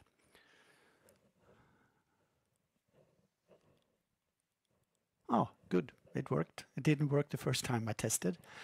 So we kickstart the healing, and the most important part of the healing in implants when you install it into the body is the first 2 to 4 weeks, and that's where our surface modification kicks in and helps the body to produce bone cells to keep the implant stable. We have also developed a new process. We can now do what we call a low temp or low temperature processing, meaning we can also modify sutures, meshes, and other type of soft polymer implants that goes into soft tissue in other parts of the body. This opens up a totally new market for us, a new segment in the marketplace, addressing a large proportion of the market. So recently we passed 2 million implants in the marketplace installed with our technology. We did that in December last year. We also are through the process of being question our technology. We have clear proof of concept. We have more than 30 preclinical studies and 3 clinical studies. The clinical part is mainly in dental. I will come back a little bit to where our surface modification is mostly used. So FDA and other regulatory bodies have very few questions today about if our technology works or not.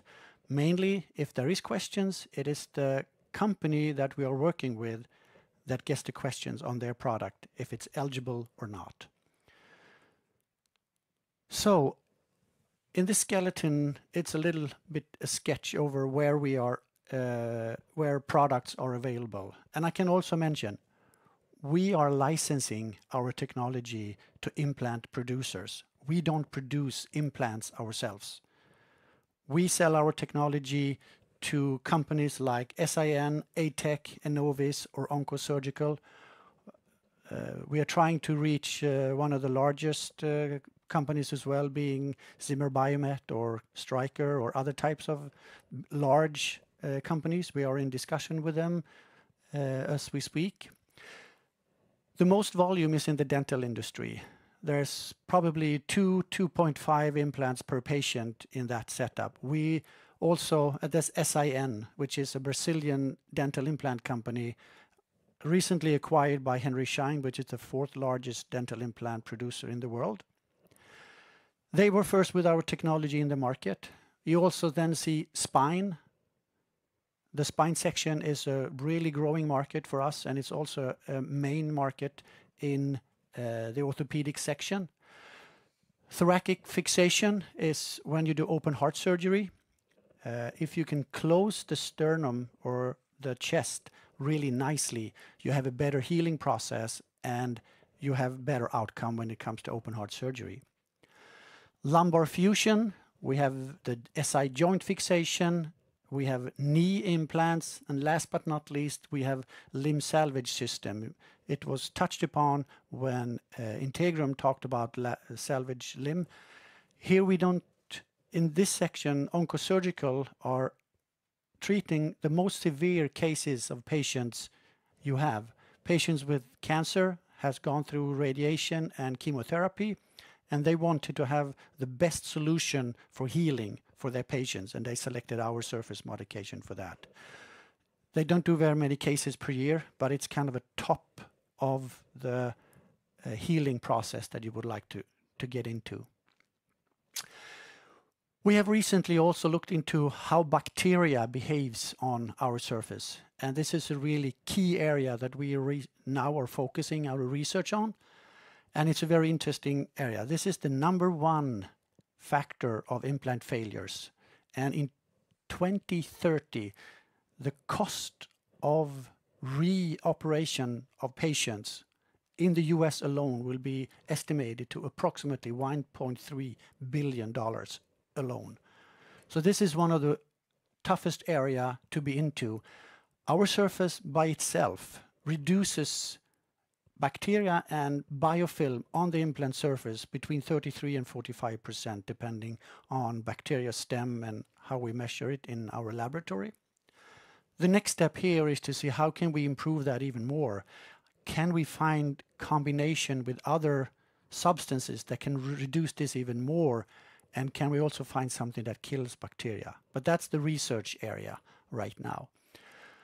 Our main focus is to increase our current customer pool and also increase the share of wallet in all the companies that we are working with.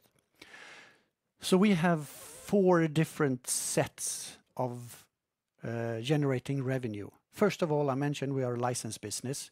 We do license agreements with our customers. They pay a license fee. Then we do a development. We optimize our surface modification onto each product of our customer, meaning we do a development. It takes approximately between 6 to 12 weeks to optimize this. The result of that optimization is an SOP, standard operating procedure. It's a recipe on how to process each implant, and that goes into NPI, which stands for Nano Processing Inc. We do all the processing for our customers in the US. They outsource the process to us, so we get a revenue stream from that. Last but not least, we get royalty on sold products. So when the companies sell their product, we get a kickback, you can say. We get a royalty between 2 to 5% of the average sales price in the marketplace. So that's where Promimic earns our money. The market driver in the market we're in is, first of all, the high demand of differentiation of products in the marketplace. You want to stand out, you want to have something extra that your competitor don't have. That's number one driver. Number two is surgeries today are becoming more and more complex. You have concomitant diseases from patients. Some are obese, overweight. They have diabetes. Some of them have other type of metabolic deficiencies or situations that decreases healing. So if we have animal models showing that we can normalize healing in a deficient patient. We saw it in the cancer patient, we see it in the different animal models, and also younger patients are getting put on this operating table. 10 years ago, a normal patient was around 70 or 65 to 70 when you got your first new knee or new hip. Today, the age is reducing to about 45 years, especially in the US and the UK. And a prosthesis or an implant lasts for about 20 to 25 years, and then you have to do reoperation. So if you're 45 or 50, are put on the surgical table again when you're 75 or something like that, 80, the risk increases by doing operations of that type of people. The number of people, the age in the population is rising, and most people would like to have an active life. They want to go out on their boat. We talked about that previously. Go play golf or have an active life. And with a hurting hip or a hurting knee, that becomes more difficult. So that's also why a number of elderly people get surgery. And last but not least, new technology. 3D printed implants are becoming more and more the standard of care, really taking a large market share. And it's very difficult to modify new technology implants, 3D printed implants or porous implants with the traditional technology. Promimic offers a solution, and I would say more than half of our business today comes from new technology implants. So our foundation for growth you see here. First of all, the red bar here is new products on the market by our customers. So they register with FDA or other regulatory bodies. And today, closing 2024, our customers have more than 50 products on the market. Second part that drives our business is new license agreements. And here it says to be flat. What happened was that we had 2 new ones and we canceled 2 ones to upgrade our portfolio. We had a third one that was signed in January, but we didn't count it because it's going to be counted on 2025.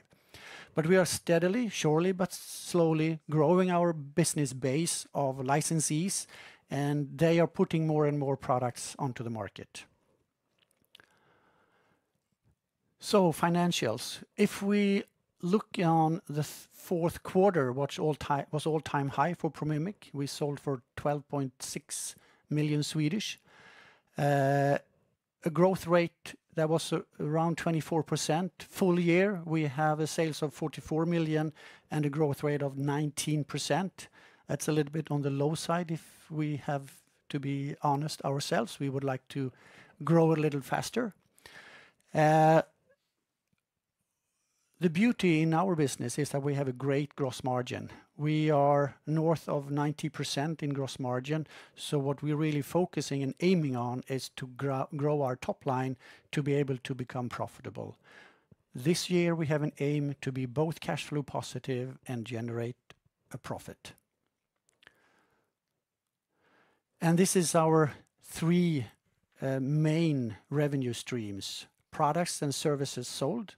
It's the development of customer products that we talked about, and products sold. Our surface modification comes in a coating liquid. We produce it here in the house on the 4th floor. That's what we sell to NPI and sell to other customers that might produce their own implants in-house. So they take this this coating liquid, apply it to the implants, and do a short heat treatment. That's all it takes to modify the implants. It's a very simple, straightforward, wet chemistry technology that is very simple to use, both for us as a company, providing the service to some of our customers, but also to internalize, to do in-house for the bigger companies.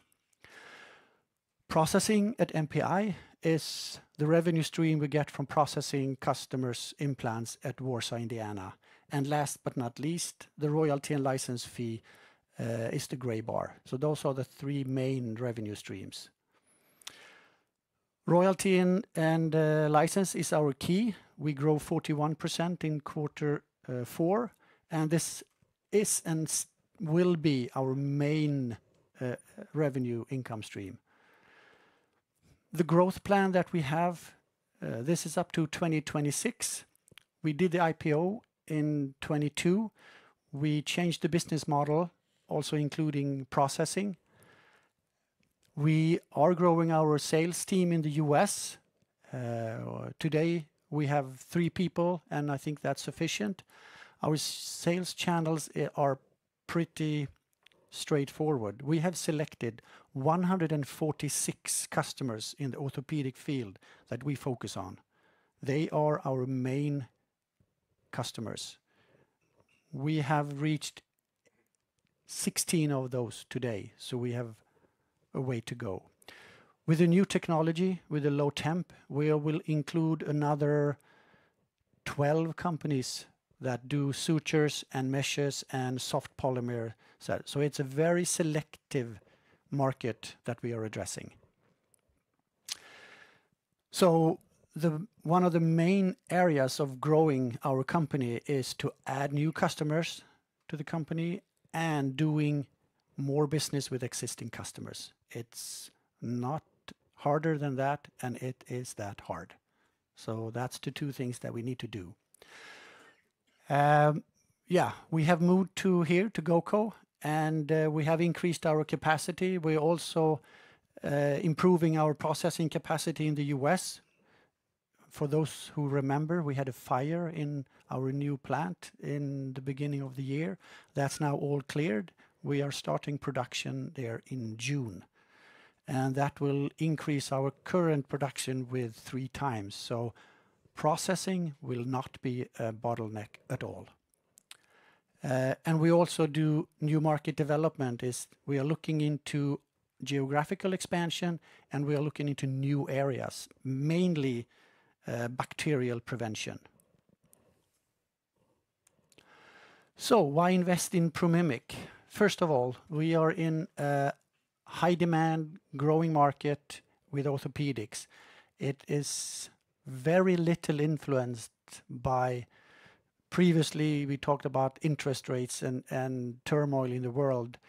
Now with the new legislation or new government in the US, it's a little bit, I wouldn't say unknown, but you never know what will happen with the cuts in FDA and stuff like that.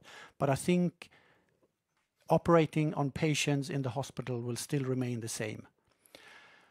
We have an established technology. We don't need to go through any new approvals. Our customer needs to get a 510K registration by the FDA. If they have a product that is registered and they take our solution, it is a 30-day special with FDA. So in 30 days, they will get an answer from FDA if they can sell the product or not. And that's pretty easy.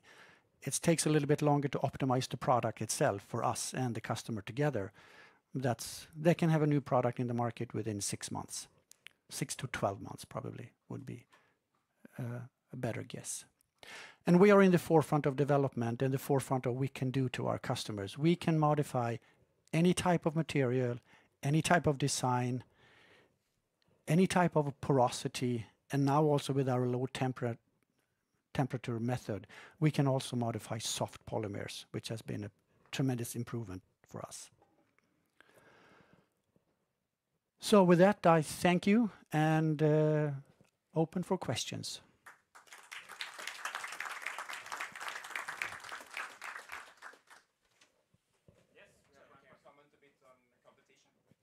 On competition, our biggest competitors is nothing that we have done before. That companies are protecting their old big products, saying that we will not change anything because this is a high margin, high volume project. We will not do anything. But we can try on this little smaller product, and that's what's happening. So that's our biggest challenge, to overcome that hurdle, that what can we do for you in the large volume products. There are other surface modification out there. I think there are about 4 or 5 different surface modification companies, not with a thin surface like we have. And some of the big orthopedic companies like Zimmer Biomet, Stryker, have their own internal process of HA, traditional HA, thicker layer of HA. So that's something that we need to pull through. Having said that, we are in discussion with Stryker, which is the world's leading company. They are looking for something thinner to put on 3D printed and porous materials. So it takes those, the big ones are hard to beat, but we don't give up. Yes? You're included in your customers' clinical trials. Yeah. So you're, to a large extent, dependent, of course, upon their success of sale. Yeah. Can you comment on the variation, sort of when you secure a new product, a new customer, what the variation is? If you mean what we can do for outcome, or do you mean the spread of how much they sell? Yeah, exactly. Yeah. It's not by just adding sort of, you get a new customer, doesn't necessarily add X amount of revenue, because it will vary a lot. Yes, it will. It will. What's that variation typically, and what has it been? Historically, if you take one of our smallest customers, they will have a revenue of a couple of 100,000 Swedish every year. If you take among our largest customers, they can sell between 10 and 15 million Swedish per year. So it's a big variation. And our dream customer would be a large company with an innovative product that will have a tremendous success in the market. That would be a dream customer. But that takes time, because most of those products are highly protective of, we don't want to lose margin, we don't want to lose volume. Adding your new modification is a risk for us. So they, like I said, they take a smaller product instead and do a test. Now we are through the testing, so we have proven for the market that our technology works. So now we are starting to moving towards the more larger accounts. Yep. Yeah, I have a question.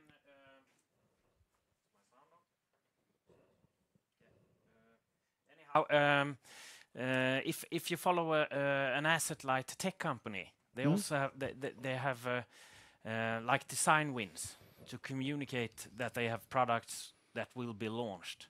If I follow Promomic, do you have something like that to follow your market success, so to say? Because I guess you have like an order book of projects that will go live, right? Yes, we have. What we are following and communicating is new license agreements and new products cleared for sales from our customers. So there were the 2 graphs I showed you. Those are the 2 main drivers, I would say. Then we have some, if we do clinical testing and clinical trials, or new findings, like we put out a press release in February, like a month ago, that with our results from bacteria prevention. So that's the type of communication that we do.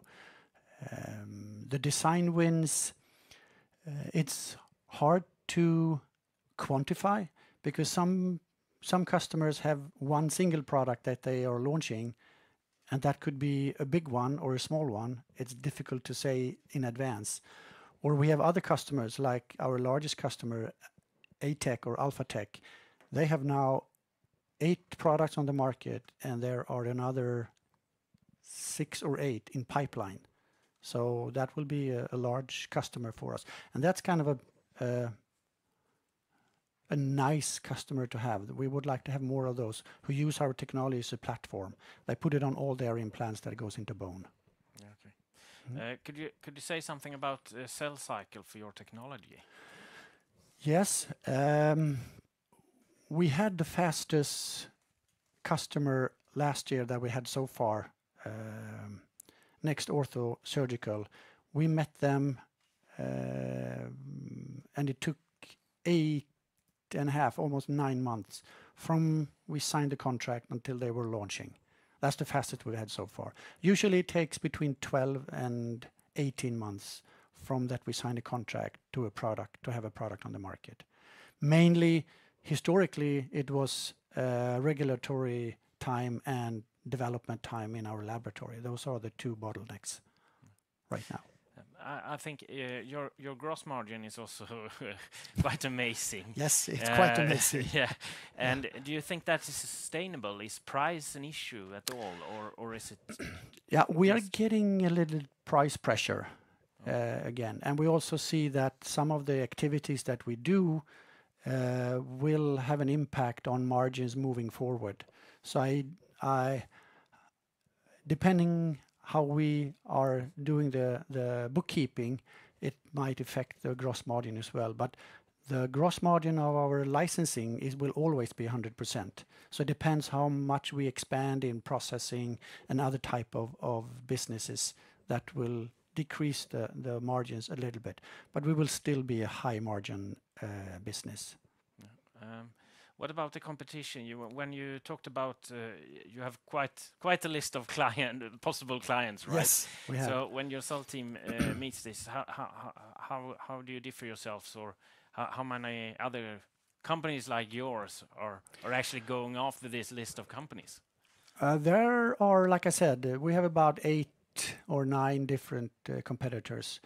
They're offering surface modification in one way or the other.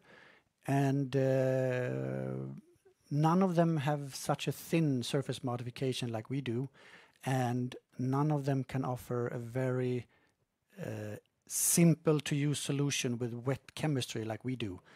So in that area, we are unique, but then it comes to pricing.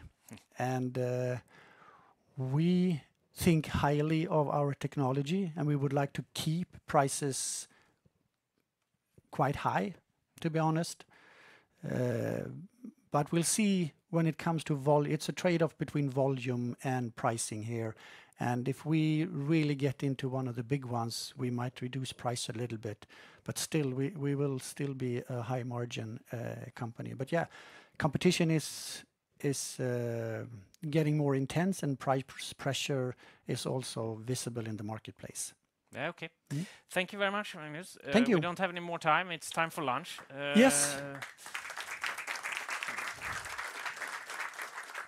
I'll give you a little bit update on the lunch plans. We have a restaurant here in the building, in the same floor, to your very left, called Nola.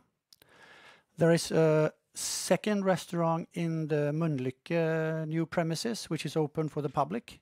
And a block down, or 3 houses down, is a third restaurant called Olssons Mat. I can recommend all 3.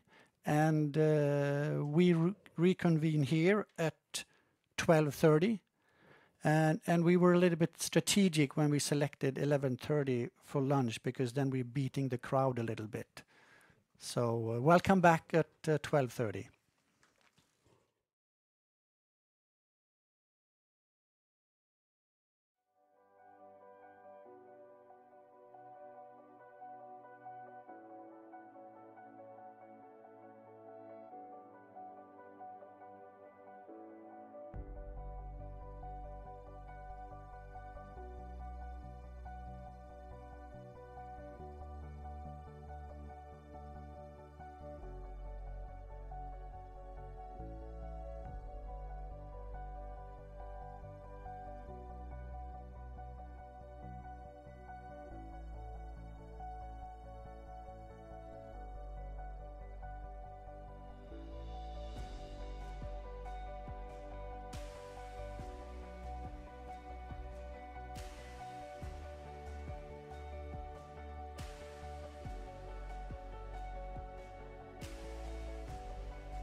Okay, we will start our afternoon program.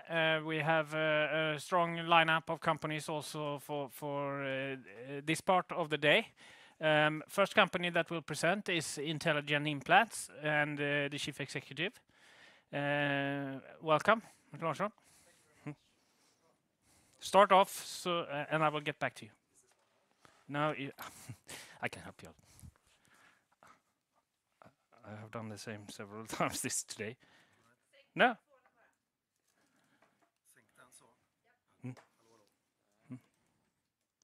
Det står inte... Jag mutar min. Kanske...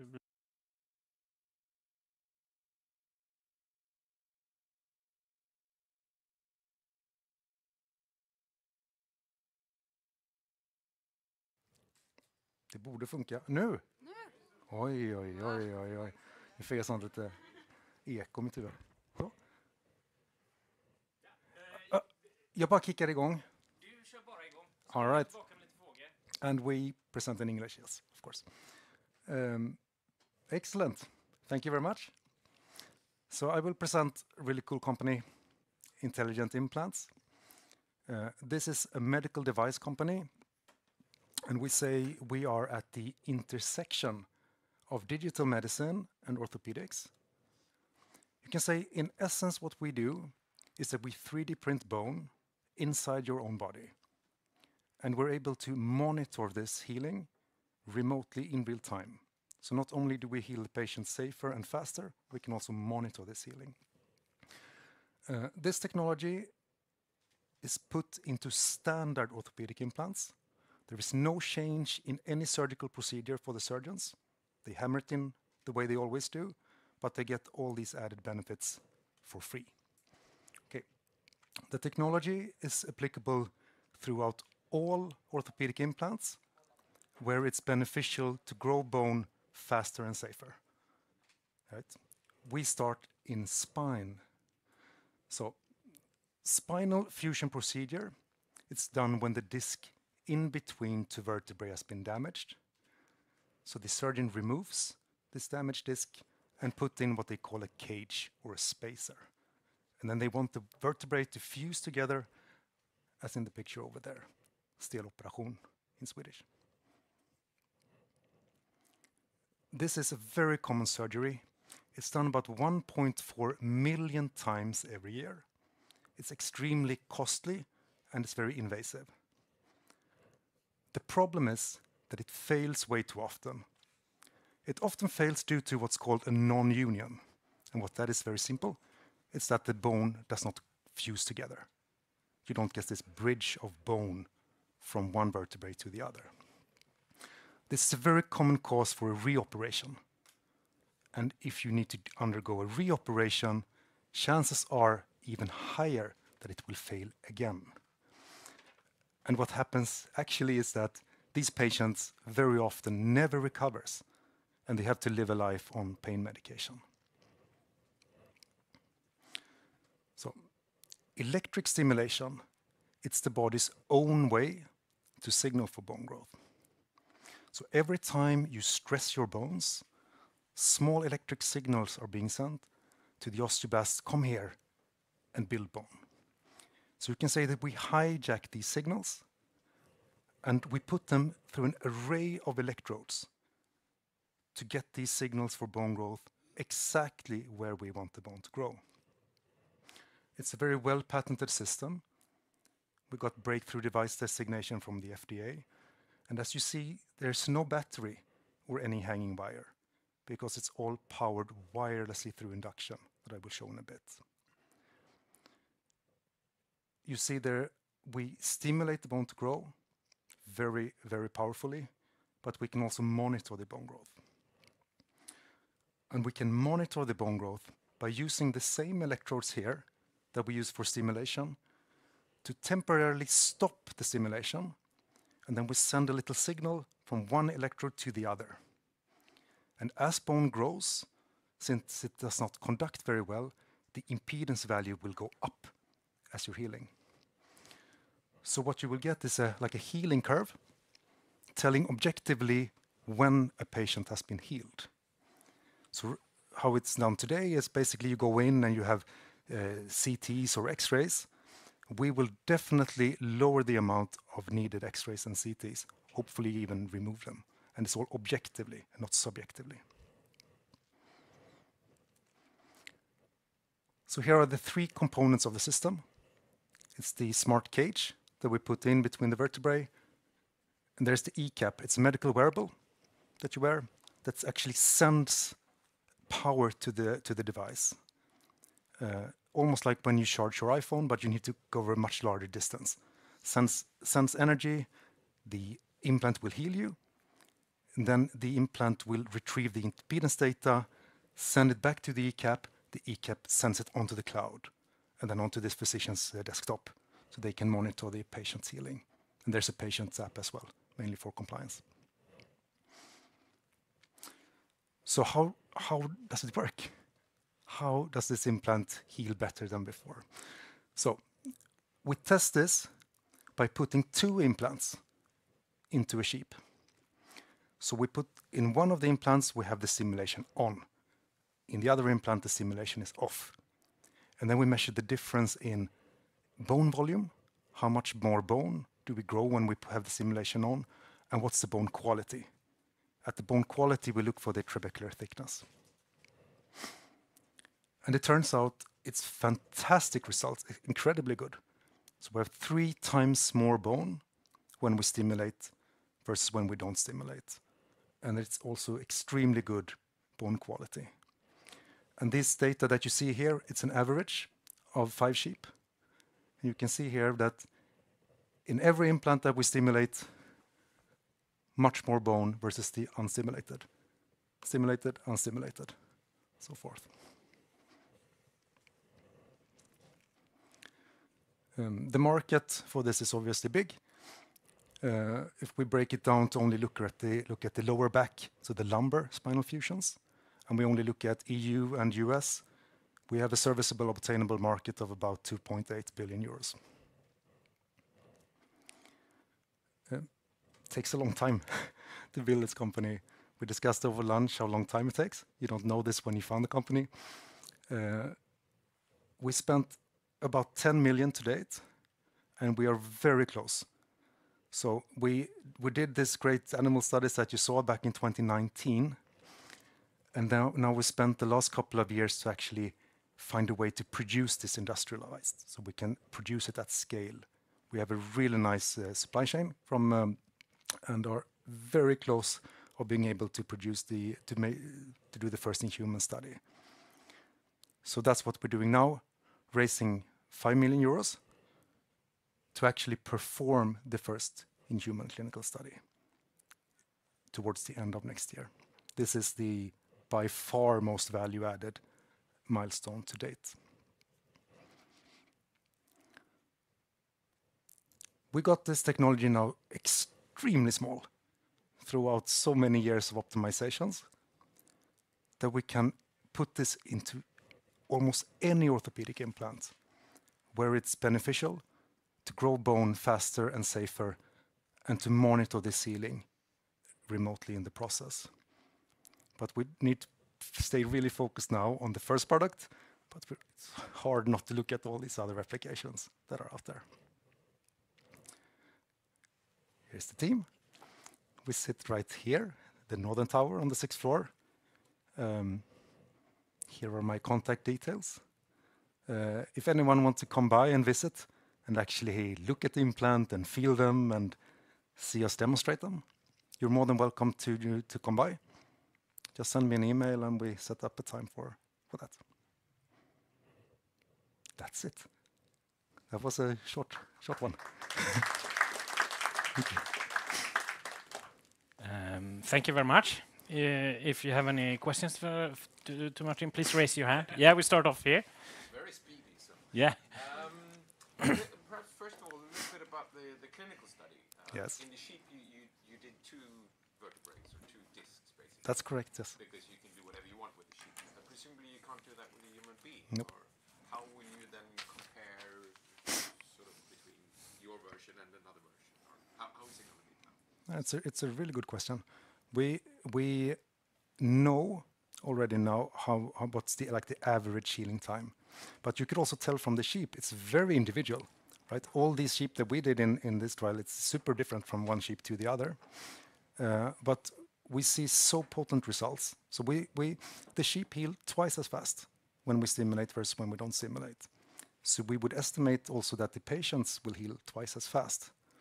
And what we have here is in an ideal world, we could do many CTs and X-rays on the patients, right? But obviously we're pretty limited when we do this trial. But what we will have is the impedance data. So you will see it very clearly flatten out once they're healed. Hopefully we think we will show in this very small study. It's only will be 10-patient study, but we think it's so potent that we will see actually with these few patients a much quicker recovery. So compared with sort of general average, not Yes. a placebo study within the study. Exactly. But we are evaluating. We can go into some detail if you like after this, but we are evaluating some setups where we could actually check this for the patients. That would be a multi-level study. And presumably also you would have to work with patients directly. You cannot do this in healthy volunteers. Nope. This will be for patients. And that's one thing about this, why it takes so long time. When we put in this implant into the first patient, that patient will have the implant in his or her body for the rest of the patient's life. So it has to be perfect. It has to be a commercial-ready product when we implant it into the first patient. So that's why we need to be so super thorough with all the testing. It has to be perfect. Okay. Any more questions? Yeah. Yep. Pardon? We think so, yes. It's very likely. So what's the strategy for commercial approvals? Is it Europe first, then the US? The US is, as for many companies, the US is the by far biggest market. We have a US first strategy. It's really nice to have this breakthrough device designation from the FDA. It helps us a lot. We get this dedicated group and sprint discussions. And it's also very likely that we can get this new technology add-on payments, the NTAP, for this product. But we will also look at EU. So the approval study will be Europe and US, majority being US. That's the next study. Yeah. More 100 or 150 patients. Is that so many patients you think you need to get an approval to actually roll out? We think so, yeah. Yeah. We So think it's in that 150. range, about 100, 150 range. Yeah. Okay. What about the patent for this product? How have you secured your technology? Yeah, we were lucky.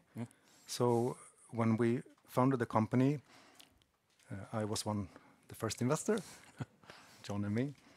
And then we spent all those money and a lot of time to write the first patent. And we were lucky when we submitted it because we had a really large corporation that tried to do something similar right after us. So only a couple of months after us.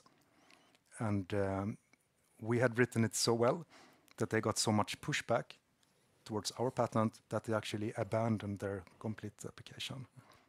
And then we have submitted lots of follow-on patents, add-on patents, and also new families to secure. So it's very well patented.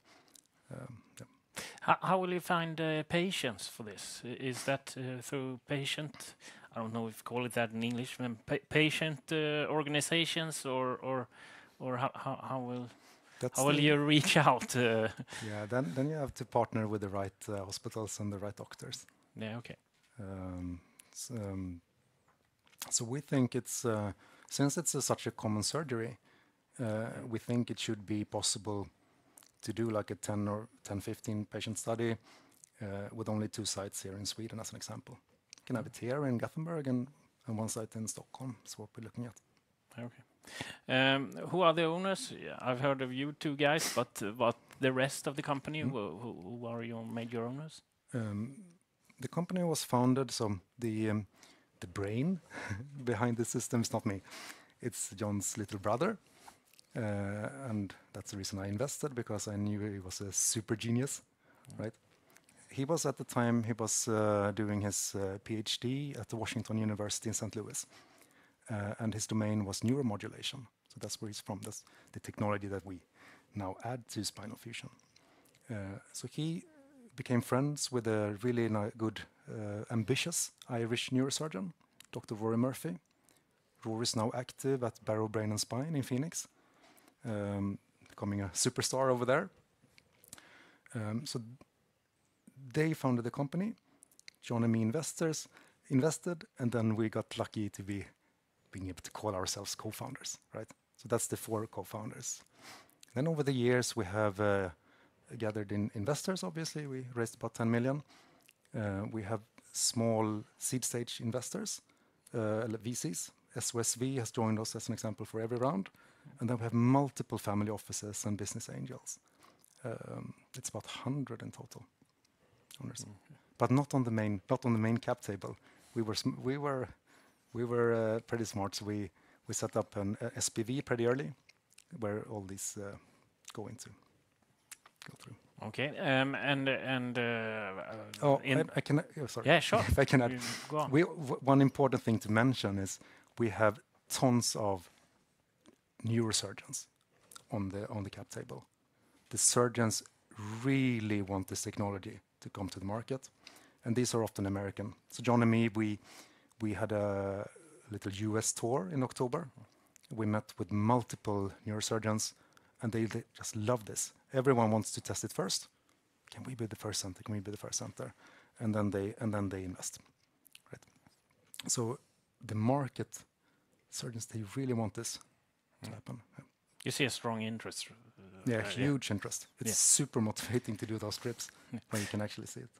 What about funding? I mean, go into this clinical trials. It sounds like you seem to have quite expensive years ahead. How will you raise money? The hardest part to raise is now before you have clinical data, right? This is the valley of death that we need to cross. So we raised the first portion of the A round. We raised just after last summer. We raised 2.2 million euros in new money. We converted 4 million euros we had in outstanding convertible loan notes. And now we raised the second tranche done of the same financing, same term, same valuation, everything, which is crazy, but it's the way it is. And we have then the potential to take 7.8 million more. It's already approved by the shareholders at the same terms. And as I said, we need minimum 5. That's a minimum. 5 million euro would take us all the way to actually test it in these first 10 patients and to evaluate the data. And then we need a much larger round. But that one will be easier because then we have clinical data. Hopefully it's as good as I think it will be, right? Yeah. And then we have like tons of big investors lined up already now. I mean, we don't have that very strong market now, but an IPO, is that of interest for your company? Or do you think you should stay private going forward? I think IPO is a good option later. So what I think would make sense is to raise this Series A private through family offices and business angels, and to raise the Series B is more interesting because then it's more like a 20-30 million euros that we need. I think it could make sense potentially to do that as a pre-IPO, and then do the actual IPO at point of commercialization and approval. Okay. If everything goes, if the sun is right, how many years until we can see this actually in hospitals? 2031. Okay. Yeah. Should be the that's the date we're targeting. Yeah. And sure. I'm just connecting that because you foresee basically 2 studies, is it? First one now and then a more major one for. Correct. Yes. Okay. I mean, what challenges do you see? You seem well-funded. Is it to find patients, or I mean, of course, I mean, clinical evidence is of course, but if you run a company, I guess you're looking for. Yeah, in all honesty, the biggest challenge and threat that I see is the finance risk. Okay. It's actually to make sure that we can secure the finances that we need now to actually get it into humans. Then I think it will all be completely different story, much easier. But that's the biggest challenge I see and threat I see right now, that you cannot find and secure the financing you need. How will the business be in the future when you have the clinical evidence? I mean, where will you place yourself in the ecosystem? Myself? No, the company is. Are you gonna sell directly or gonna work with other companies?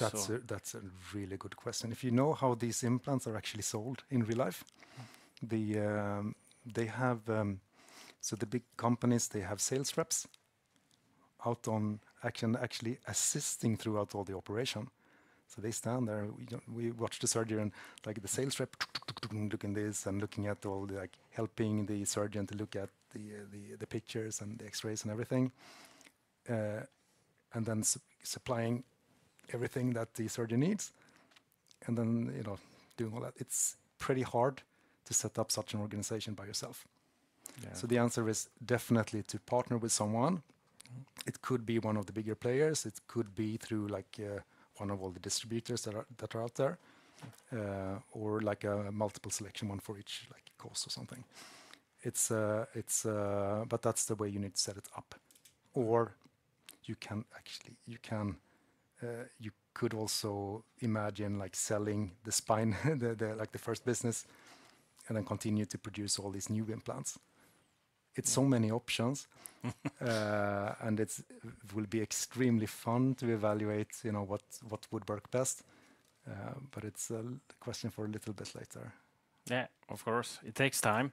Do you have any key opinion leaders that work with this, or? Yes, I could have.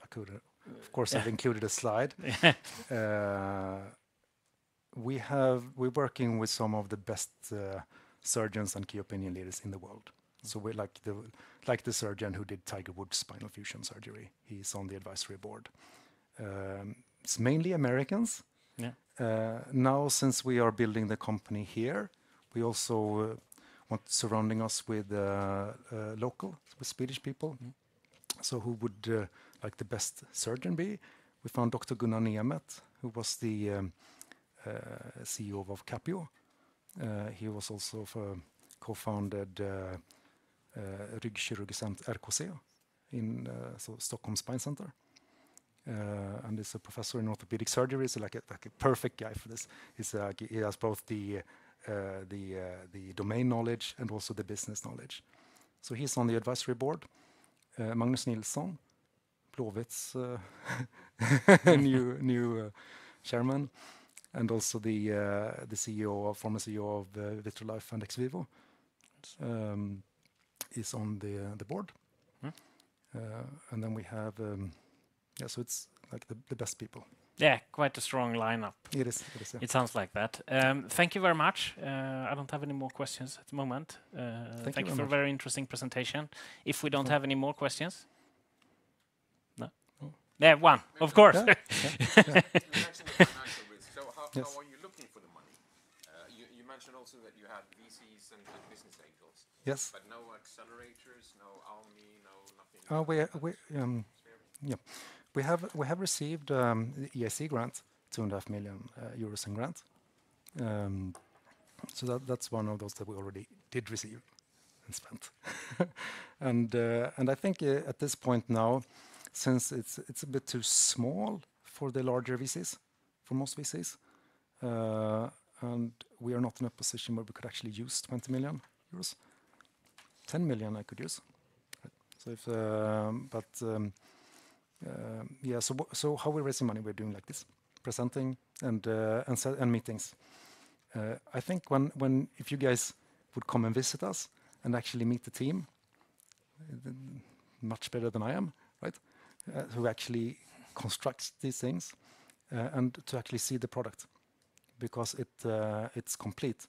When we show it now to the surgeons, they say, yeah, it's ready to go, even if it's not, because it's some things we need to fix with it, some smaller minor things, but it looks ready to go.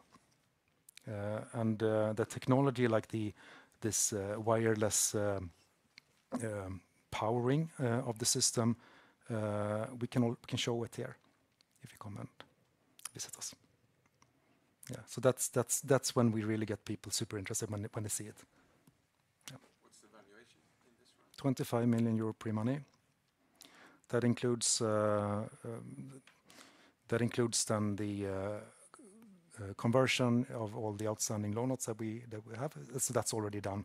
Also, pretty big expansion of the option pool, so we can do all the future employees that we need to hire.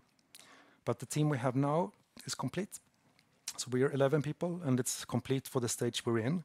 We don't need to hire anyone more to reach the first clinical. So it's a full team. But it's you will be funded until the clinic starts, or until the trial starts, or yeah, until after we have the data. Yeah, okay. So we can raise the Series B while we have the data. Yeah. Okay. Yes. Thank you very much, Martin. Thank you guys very much. It's been great presenting. Fun.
Just checking if it's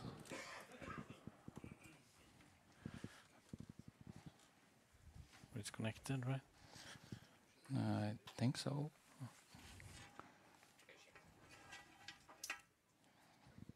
Konstigt. Är det någon?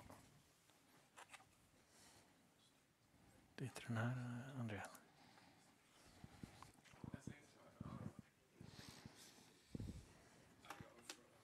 Så.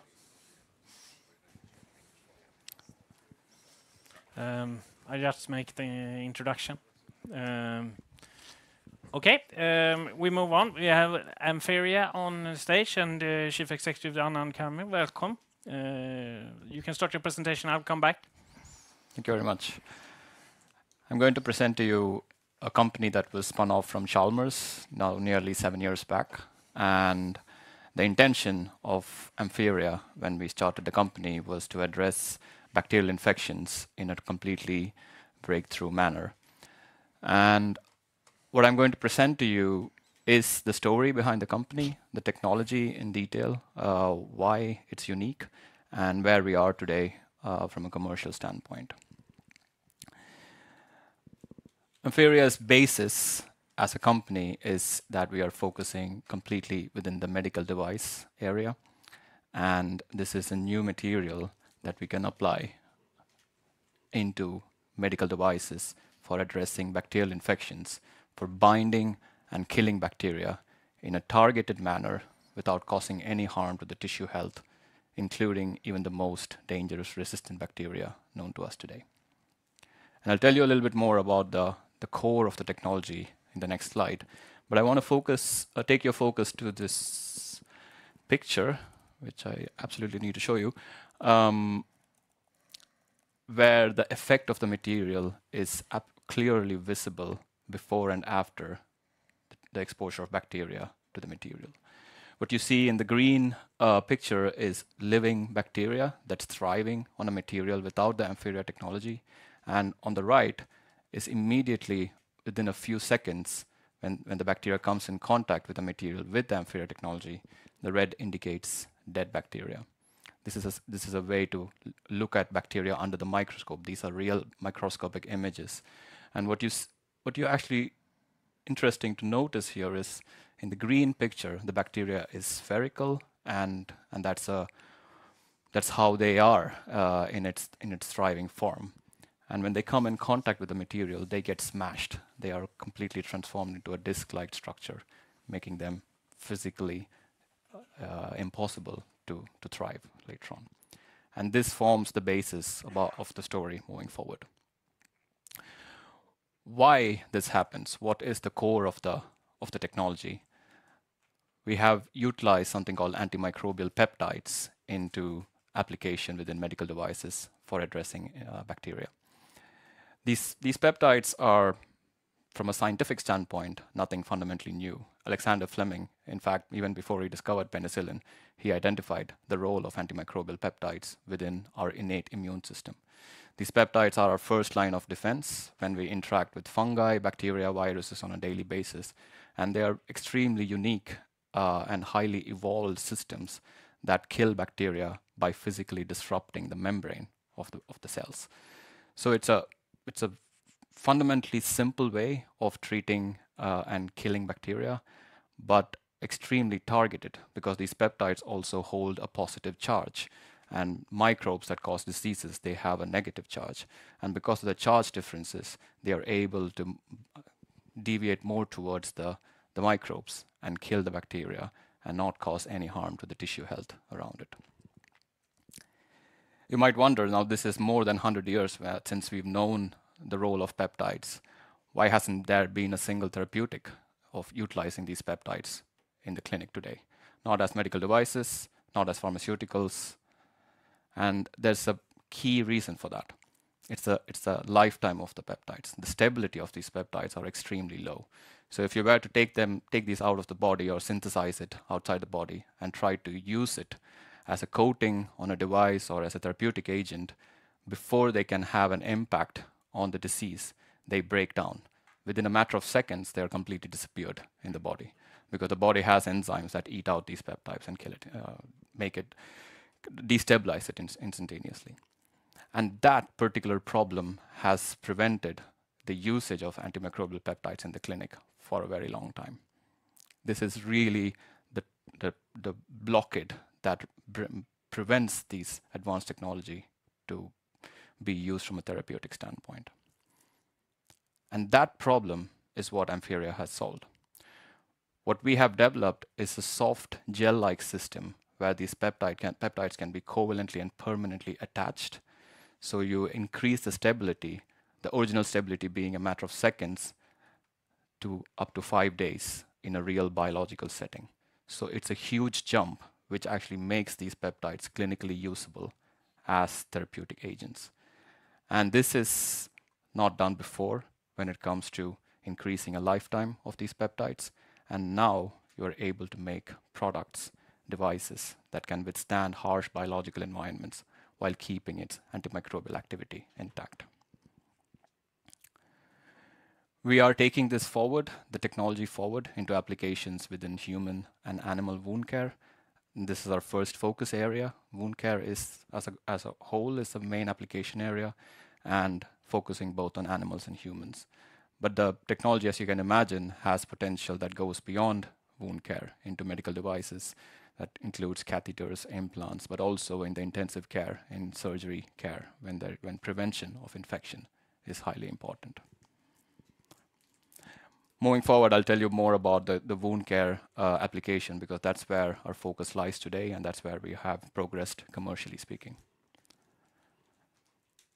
This picture here demonstrates in its simplicity the first product, but also how the technology is implemented into the device. What you see here is an acute care wound dressing that goes directly into the wound bed for binding and killing bacteria, where you have these peptides that are permanently attached to the surface of the dressing. So when the dressing comes into contact with the wound bed, what these peptides do is that they bind, they pull out the bacteria from the wound because of their electrostatic interaction, and as it comes in close contact, destabilize the membrane and kill it instantaneously. And all this is happening within the initial contact period, matter of seconds. So it's absolutely instantaneous. I'll show you in a couple slides the effect that we see in both clinical studies as well as preclinical animal models. What's also interesting is that these peptides don't only kill bacteria. That's not their only role in biology. They have a more expansive multifunctional aspect to it.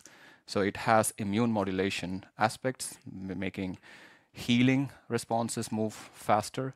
They have a role in binding bacterial toxins, reducing inflammation, another role in modulating healing, as on top of this, killing bacteria that are not responding to antibiotics. So it's a very integrated multifunctional system which you are able to now utilize and get full benefits within the clinic in patients. We have done this over the last, even before the company was started, a lot of scientific work, and expanding from preclinical data on the antimicrobial studies, endotoxin, toxin binding studies, moving into a first human study that we did about 3 years back on human skin to evaluate how quickly we are able to reduce bacteria within the first contact time of a couple of hours. We are also seeing new interesting data where these peptides have a synergistic effect with antibiotics. So where bacteria is actually resistant to an antibiotic, when you utilize that antibiotic with the peptide, you're able to sort of reverse the antibiotic resistance for that drug. And for example, you take MRSA, which is resistant to methicillin. When you combine that with these peptides, you actually make that bacteria susceptible to methicillin again. And this is a very cool scientific phenomenon. When you have two different antimicrobials working together in synergy at very low doses, you can actually reverse that effect. And on top of that, we are seeing this in real time in our animal health segment, where veterinary patients with almost absolutely last resort wounds being treated with this dressing and coming out with a healed wound. Just want to show you a little bit on the effect that we did, for example, on the human clinical study. This was a double-blinded RCT. It was on healthy volunteers, and the intention here was not to look at a clinical endpoint, but rather the efficacy in reducing bacteria on skin. So this is from one of the healthy volunteers, and this is the amount of bacteria that we have on our skin on a daily basis. An untreated skin and a control dressing without the peptide attached, and when the peptide hydrogel was implemented on the skin, within less than an hour, we see complete eradication of the dressing, and we believe that in lab we see the effect happening within the first few minutes. So it's very, very quick and very, very targeted. We're also seeing that, as I said, the healing aspects. So we recently completed a pig study on infected wounds. And what we see is clearance of bacteria, but at the same time, an accelerated healing of the wound. So it's not just about killing bacteria, it's actually the wounds are closing up faster. In this case, compared to the control, where about 100% of the wounds, where only less than 50% of the wounds are healed by the 7th day. So this is you know, at the end of the day, when it comes to wounds, it's healing that matters, not only killing bacteria, and that's a significant milestone in this development of the technology. We have a plan to bring this to wound care from a more expansive aspect. So today we have the first product within acute care. The product is already on the market for animals and under FDA review in the US for human application. We have the second generation product to address more chronic wounds as well, and that's expected to be available end of the year for animals and follow on into the human application post the first approval, and also a spray-based formulation to address deeper wounds and highly infected systems where you need to have high contact. And the reason this formulation is very important is because this material acts upon contact. It does not release any substances, does not release any peptides into the body. It needs to come in contact. And this non-release aspect is also why the product or the device actually is a medical device and not a therapeutic, because we don't release these peptides into the body, into the wound bed. It's purely upon contact. Just a short update on where we are. So the products that you see here, Bacti-Defend and Ampitech, this is products that are actually on the market across 9 European countries. And the business model that we employ is a distribution private label model with wound care partners on the animal health segment. So the first product is with Orkla Wound Care, who under their brand Snug has the products available in the Nordics, Germany and Spain. And Ampitech is with a Swiss partner, private label partner who has it in Switzerland. And the products are now on the market, doing very well. Veterinary hospitals and clinics having repeat orders, and especially in Switzerland, within the first 1 month, about 20% of the stock was moved, with pretty much a majority of the clinics reordering the product. On the human side, we have the first submission to the FDA. This product, being a completely new device, will go through a de novo track. It's not a 510(k), meaning that we will establish the basis for a peptide-based hydrogel technology for wound care moving forward, which opens up the pathway for additional devices built on the same concept. Entry into the US will be through the acute care market first, moving into the post-acute afterwards, and we will employ strategic partnerships to really leverage the market. Ampheria will not access the market alone, and as we heard in the previous talk, the US commercialization process is an expensive, complex system when you account for reimbursement as well. So we will go ahead with an industry partner. And in Europe, which will come a bit later, this is a class 3 medical device, and we will still go ahead with the regulatory approval, followed by strategic partnership for market access. The next 4 years are going to be critical. As I said, in 2024, we had our first products, first contract signed on animal health. We closed the year in 400,000 euros in sales. We're expecting to triple that on 2025 with 3 more contracts. FDA approval also, we are estimating to earliest end of 2025, and discussions with multiple partners from a strategic standpoint ongoing. In 2026, we are looking at the first product launch in the US for human health, and from purely the animal health sales, we expect to achieve cash positive scenario. And 2027, we will also move into Europe with the CE marking process. And during this process, during this timeline, what I've not also shown is the clinical studies that we will have for accessing Europe from an MDR standpoint. We have a strong team covering the technology side to a great extent, from both Chalmers and from the industry here in Gothenburg within the wound care area. and also now in the process of hiring a commercial director for accelerating the animal health business. And this team is complemented very much by a core consulting team, industry veterans from the wound care industry who have medical affairs, regulatory, and commercial experience for leading this. And of special note is to highlight is Andrew and Randy. They come from Convatec and Mölnlycke Healthcare, who were key figures in driving the success of these companies in Europe and US, respectively. Especially Randy, who had a main role in making Mölnlycke a success story in the US, addressing reimbursement and market access in a very critical way.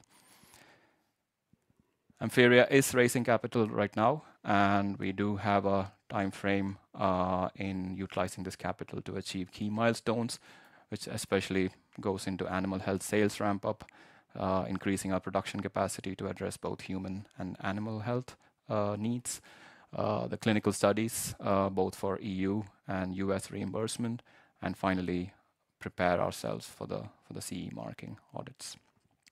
The aim is to close this round before summer 2025.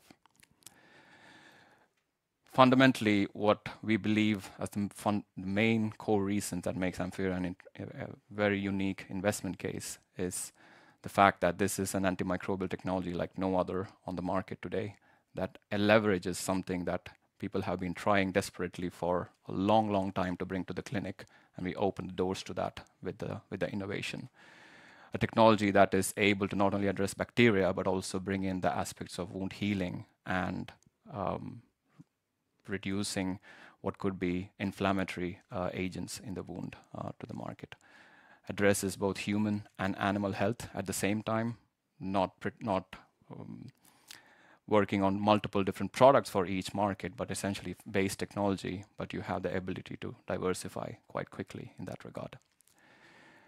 And finally, this is built on a long years of research from Chalmers and built on patent families, now 4 families, 49 applications, all are granted across US, EU, Australia, China, India, and so on. And I'm happy to discuss more about the investment case and also take any questions. Thank you. Have any questions? I then start off. You're raising money. How much money are you looking to raise, and at what kind of valuation do you have? We're raising 4 million euros at the moment, and the pre-money valuation of 22 million. Okay. In the long term, we saw your strategy for several years. It didn't say anything about a possible exit or some end game situation. You're not looking for an IPO or something like that to raise money? Not at the moment, and I don't know if we will do that. And the main reason is that the industry that we are in, which is wound care and antimicrobials, traditionally it has been through strategic partnerships, which eventually lead to an acquisition by a large player. Now we don't know who that is or when that will happen, but likely from an FDA approval, and as we are closing on CE marking process, these discussions will start taking form. But in this industry, that is the norm. Yes, of course. Yeah, we have a question.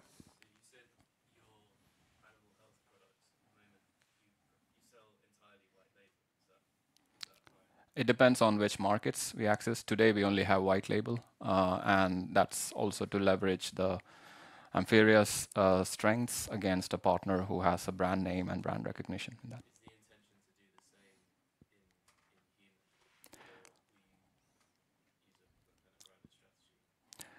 It depends. For example, if we take the US, it is highly likely that we will have a strategic partnership that may include development aspects, but also the commercialization under the partner's name.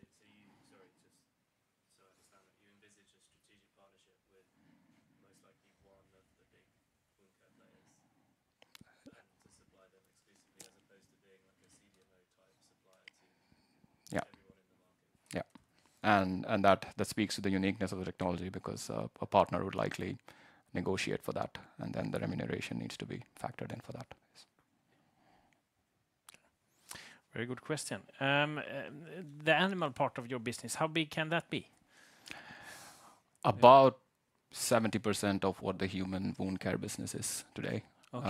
And for putting it into context, antimicrobial wound care technology is worth somewhere between 3 and 5 billion US dollars today. The human health, and in animal health, then we are speaking about roughly $1 billion in business. That's the market. Yeah, but do you think you can run your company until it gets break even only on the animal part, or Cash positive as yeah, well? yeah, Yes, yeah. very much, very much. Interesting. Are you looking for more markets to enter when it comes to the animal part? I guess because the human part is a little bit further away. Yeah, and I think that's very important. We need to be careful in selecting markets for animal health. Animal health business, from a regulatory standpoint, it is quicker in some parts of the world and takes as much time as it takes in the human aspects in other parts of the world. So selecting markets where we can access it faster, built on what we have in Europe today. So some examples are UK, markets like Australia, New Zealand, the Middle East are key markets that are very interesting for animal health outside of Europe. And the gross margins for that kind of products, how does that look? So if purely from a production standpoint, we'll be looking at the starting low volume gross margin. It's starting at 50%, and this would raise to 70 to 80% as we scale the business. What kind of competition do you see in this area? I guess that's a sort of complex question, since you're going for two different parts, the human and the animal, of course. But could you elaborate a little bit what kind of technology you see? Yeah. No, absolutely. So one of the key technologies that we have on the market today is silver-based antimicrobial, especially within wound care. So silver is quite commonly used, especially in the US. It was used very much in Europe. Now there's been a lot of pushback on it. This is, as much as it's a competition, it's also becoming a fast opportunity for launching a technology like this. And if you look at advanced technologies, there are peptide-based therapeutics that are coming as pharmaceuticals. There is another technology built on nitric oxide gas that has a different approach. Whether it's competition or complementary aspects, we don't know yet. But from a market penetration standpoint, it is legacy technologies like antiseptics and silver that sort of are in a way paving the way for us. Yeah, okay. If I follow your company, what should we expect in the next half year or year for you to present? What kind of news flow can we expect? Yeah, the biggest will be the de novo approval by the FDA and multiple contracts on the animal health side. So new launches in new markets, as well as growing our existing customer base or existing sales with the customers that we have today. Yeah, okay. And we should expect that can you continue to work with companies like Orkla in more markets in animals, or do you need to find new local partners all the time? That's a strategic decision. It's usually better to go with a partner who has a very strong base in that local market, and that speaks to the nature of the business in veterinary health, because you have clinics who trust a certain distributor or a certain supplier for products. So if you hone in on that and work closely with the right partner, it's much faster market access than going with a large player who may not have access within that certain market. Who are the owners of the company? So the founders, myself, Saba and Martin, all three of us have background from Chalmers. We own about 30% of the company today. We have Almi Invest and Chalmers Ventures as key owners, and family offices from the Gothenburg region who are also part of the cap table. Okay, so it's a truly local company then. Yes, very much. It's very nice. From protection of your technology, for how long is that? So we have a the final patent as it stands today, and we have more applications coming up. The validity goes up to 2043. So roughly 20 more years until it keeps, and then we have more on the way. Okay. Exciting. Thank you very much for coming. think that was a Yeah, we have a question question. Very good. Just how do you in what market are you operating at, and how do you see SCT and also Mölnlycke Healthcare? Are they competitors or are they future friends? I mean, the intention is that they will become future friends, and we have expressed that interest. They also expressed the interest back, but it's in an early stage of understanding this process. And of course, big companies like SCT, Mölnlycke, and others, they have to look at how to accommodate this within the portfolio of a large amount of different products that's on the market. And yeah, I think it's also in their best interest to move fast when it comes to a technology like this. But as we move into the human approval, this will become much more crystal clear. Yeah, Mölnlycke is quite close. Yes. It's very good. We have a question here as well. Just to clarify, I wasn't quite sure. So you're doing you got the approval in the States. So is there an ongoing study right now?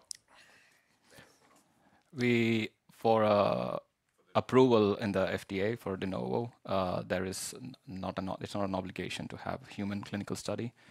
For reimbursement, you will need a clinical study for the appropriate code and the de novo. So we will be doing a clinical study, nothing ongoing, but it's part of the next round. So the money you're taking in now will take you where? How far? Will take us to the point that we have products being sold in the US for human health, and also to become a sustainable company. So this is what we hope will be a last round from a need standpoint to raise capital, so we are able to bring in sales revenue from the animal health to fund the company further. Even for the study in Europe later. Yes. Interesting. We have a question. Yeah, thank you very much. Interesting presentation. And a question maybe from the bio side guy here, related to competition. You were mentioning some competing technologies. The versatility of this technology versus some traditional solutions. If you could elaborate, is it as effective on the different types of bacteria?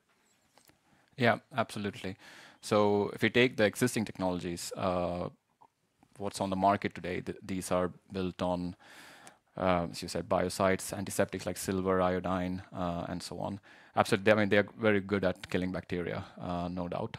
One of the downsides is that it takes some time to create a certain dose buildup for these technologies to kill bacteria. And at the same time, there is an ongoing debate on what tissue health is, sort of what is happening to the tissue surrounding the wound when when silver, for example, leaches out. It is not clear if wound healing is disrupted because of sort of a collateral damage process that it brings along with it. And this is why in Germany and France today, they are pushing back on silver-based wound care because there's no reimbursement anymore for silver-based technologies. What this brings in is twofold. One is to keep the antimicrobial action untouched in the sense that it has the ability to kill bacteria and fungi, all types of bacteria and fungi.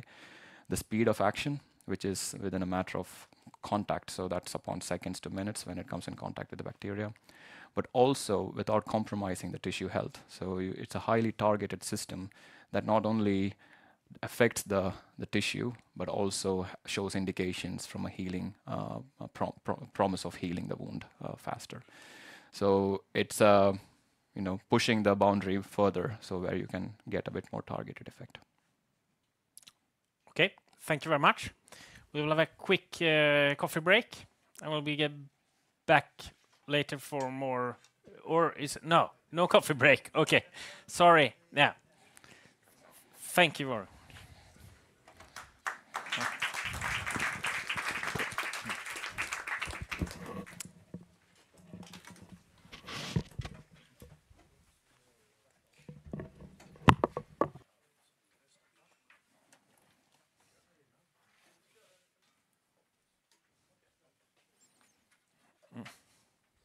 Han kommer.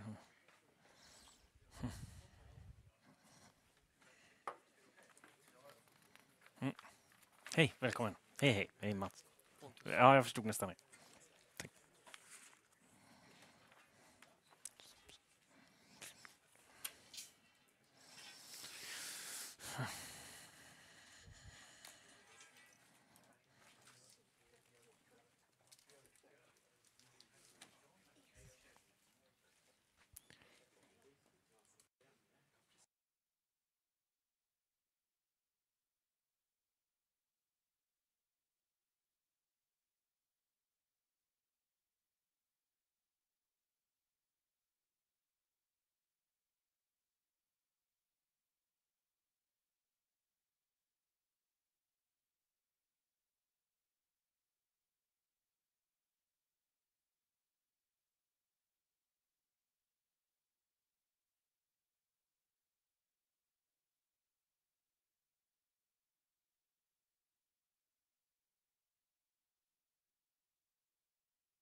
Ett, två, så.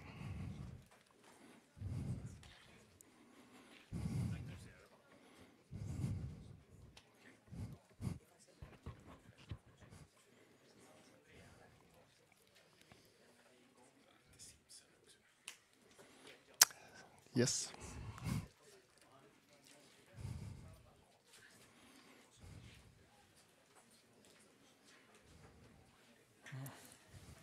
Okay. Okay, we have next company on stage. We are going to talk about diagnostics, I guess. It's Simpson Diagnostics and their CEO, Pontus Reh. So, who is here? Thank you. Start your presentation, and we'll get back to you with some questions. All right, thank you. So, as it says here, my name is Pontus Reh. I'm the CEO of Simpson Diagnostics since 1 year ago, pretty much to date. And I'll tell you what we do, to whom we do it, and why we do it. So basically, there are 4 million patients in Europe alone diagnosed with cancer. These figures are from 2020.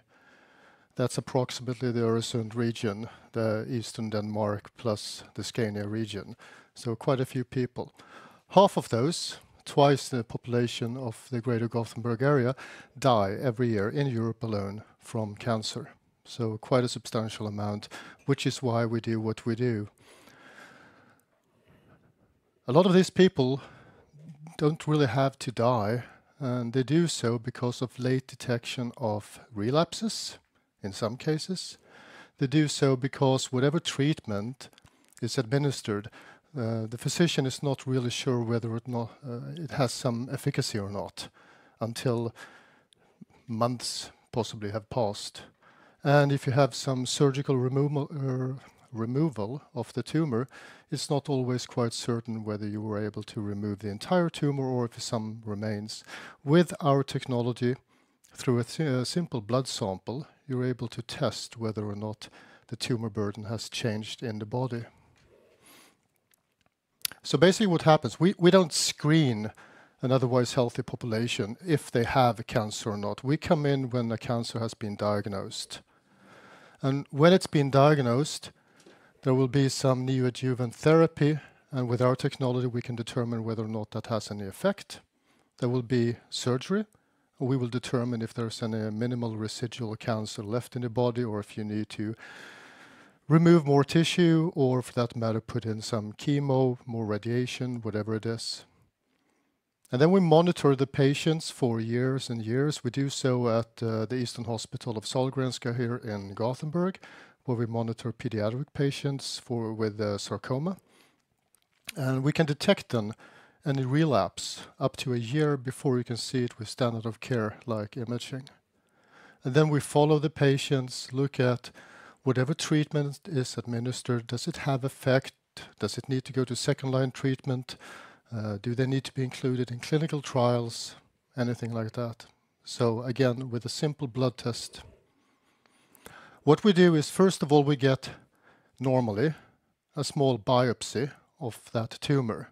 And based on that biopsy, we develop a personalized panel.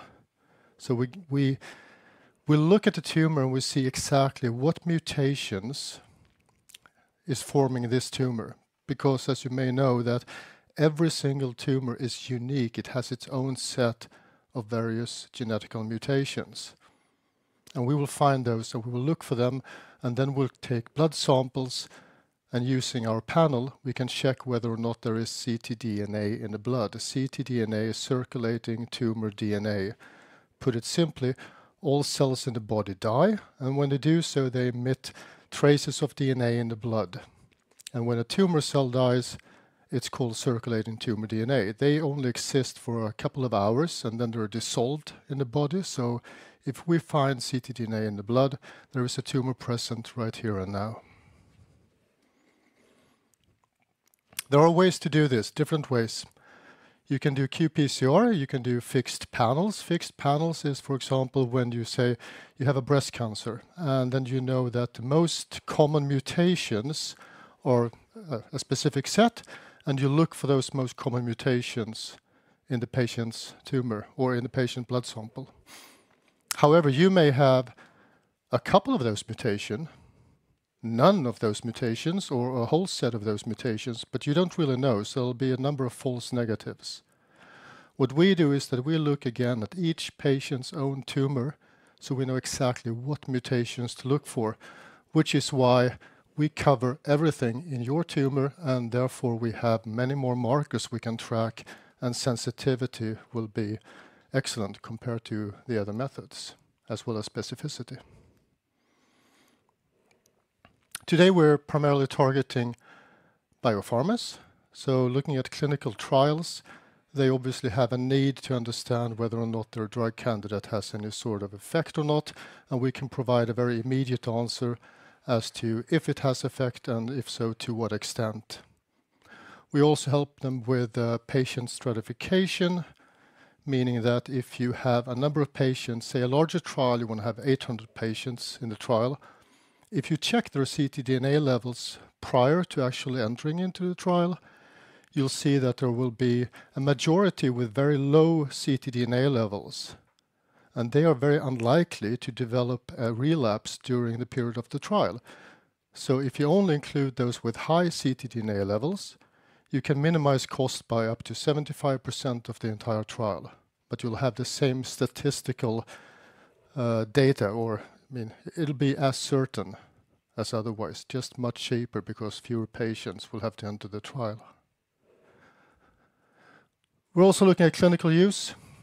So we have one clinic today, that's the Finnish private cancer hospital Docrates, where they monitor their patients. And obviously they want to see relapses as soon as possible. They want to understand the treatment efficacy. But as importantly, they also want to understand when not to treat patients. Because today, a lot of patients receive chemo and they have very, very low ctDNA levels, which is then directly corresponding to the tumor activity in the body. So these patients, they get all the side effects that will be very costly to treat. I mean, if it's neuropathy or anything else. But as a matter of fact, they don't have to be treated. And the survival outcome is exactly the same according to recent studies. So that's also saving a whole lot of cost for clinics and society as a whole. And as a possible side business, we're also looking into forensics, because we're really, really good at finding those small pieces of DNA in the blood. And the National Forensic Center also has that interest to be able to more exactly determine whether A specific individual has been at the crime scene when it's been polluted, it's been out in the open air, or it's been mixed with 5, 6, 7, 8 other people's DNA. And today they don't have that ability. They don't see it on the market to be to that sensitivity that they would like to have. So we developed a pilot panel, so to speak, a prototype for them that they're now testing in the US, and so far very good results. If it succeeds, I'm going to isolate that as a separate part of the business, not to deviate away from the main business, which still is within oncology. Our business models is basically mostly transactional. We get in a trial as a project. X number of patients means same amount of panels, the personalized panels, and the number of blood samples that will follow. And we just put a number on each one of these tests. When it comes to clinics, that can also be, like in Dokratis, it's also very transactional. They send us a blood sample, we analyze it, we send back the results, we charge for it. But it could also be like we're discussing with the largest private hospital in Malta, where they want to incorporate our technology into their own lab. Because in Europe, labs are reluctant to give everything to outside vendors. They want to do things in their own labs. So we said, okay, let us develop the personalized panels, and then you can do the ctDNA analysis, the blood analysis on site, because our technology allows for that. We're a sequencing-only technology. So if they can do sequencing, like in a research lab, university lab, they can do our technology. The only thing they need is our bioinformatics software to do the actual analysis, and we'll provide that as software as a service. And finally, for the kit market, like in forensics, it's basically down to manufacturing thousands of kits, putting a price tag on them, and feel free to buy. So again, very transactional. We have customers today. So we have revenues, a number of pharma companies, researchers, one clinic, and interestingly, 2 or 3 weeks ago, Theradex Oncology is a CRO, clinical research organization. So they actually drive the clinical trials for a number of pharma companies in Europe. I think they're number 2 in Europe, size-wise. And they signed a deal now with us. They spent almost 1 year in a process where we were to be qualified as a vendor to them. And that came through. We received a certificate about 2 weeks ago. So now we sort of have access to their clients. And they're going to do this as a pass-through cost. So whatever we would charge a client, a pharma company, we can charge them, and they'll just have the cost pass through. So we don't lose any margins on that deal. So why do they choose us? This technology is extremely flexible, versatile. I already mentioned that it's extremely easy, actually, to integrate it into clinical workflows. It allows for inclusion of various biomarkers outside of those that are found in the tumor. So clinicians sometimes want to track also resistance markers. We can add those to the same panel, no worries. Most of our competitors would always ask for a specific part of the biopsy to start with. Well, we can do that, but we can also have sequencing data if that biopsy has already been sequenced at a university lab or somewhere. We can get the data, no worries. We can actually work with large panels, everything. So it's, again, very, very flexible. Bespoke reports. Some customers want to have the report looking one way, some the other way. All right, we'll tailor it to their needs. No other company does that today. And it's not always positive, and I shouldn't get political, but today it's actually a very beneficial thing and a competitive edge to be a European company serving other European companies. We're dealing with sensitive data, and you don't want to send sensitive data outside of the EU today, because that EU-US data framework is, well, it's been questioned quite a lot lately whether the US can uphold their end of that agreement or not. We're raising currently 2 million euros. To date, I have 0.4 million euros, 4 million SEK, already in the account from one of the existing previous investors, Gobia, a family office. And you can see here that this is how we intend to grow. I have more details on that if you want to see. So basically going from about 1 million SEK to 8 million this year, and we can do that because we were supposed to land at 4 million last year. We didn't because a lot of our clients had delays in their trials because of difficulties with patient recruitment. So some of those revenues were moved into 2025 instead. And we're having now access to at least one CRO, discussions with 2 others. And we've signed on just 2 weeks ago 2 more clients.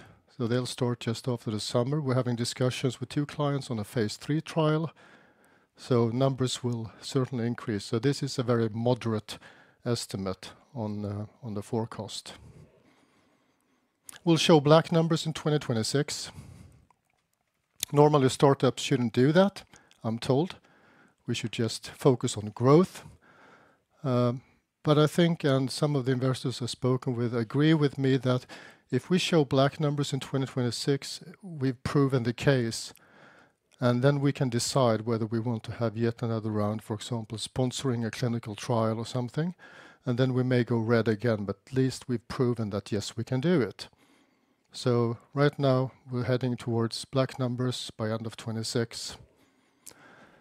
The investors we'll look for, we want them to be European. We don't want Chinese, Russian money, obviously, but also because of timing. We want them to have a relevant network. We want them to be sparring partners. So there should be the possibility of having an active discussion with at least the larger investors.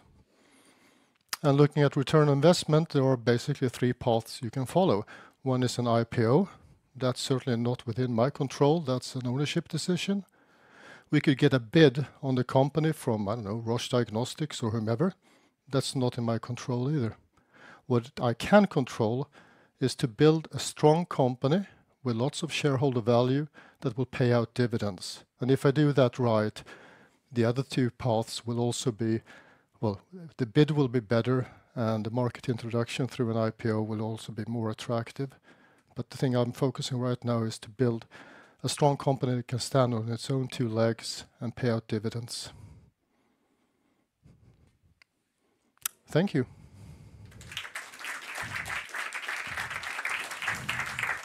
I held a similar presentation in Zurich last week. I had a 5-minute slot, so sorry if I was a bit faster. No, it's no problem. If you have any question for Pontus, please raise your hand. Otherwise, I will start off. You're raising money to what kind of valuation? 50 million SEK, 5 million euros. 5 million euros. Yeah, okay. And this money, it will take you through for how long until you are profitable, or? Yes, absolutely. So the money is for geographic expansion outside of the Nordics. The first 2 areas we want to get into would be in the UK, pretty well-defined clusters of biopharma companies, such as London, Manchester, Oxford and Cambridge.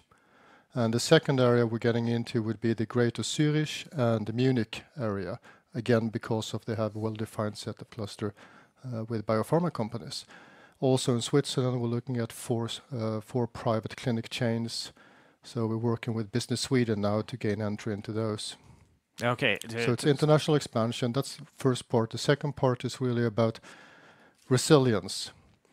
I need to make the company resilient so that if 1 or 2 of the key people quits, get run over by a bus or whatever, the company shouldn't just die. So we need to back up on a few of the positions we have in the company. When it comes to international expansion, how will you do that? Will you have people on the ground or work with agents or distributors? Or? I'm not a believer in success being defined by the amount of people that you have in the company.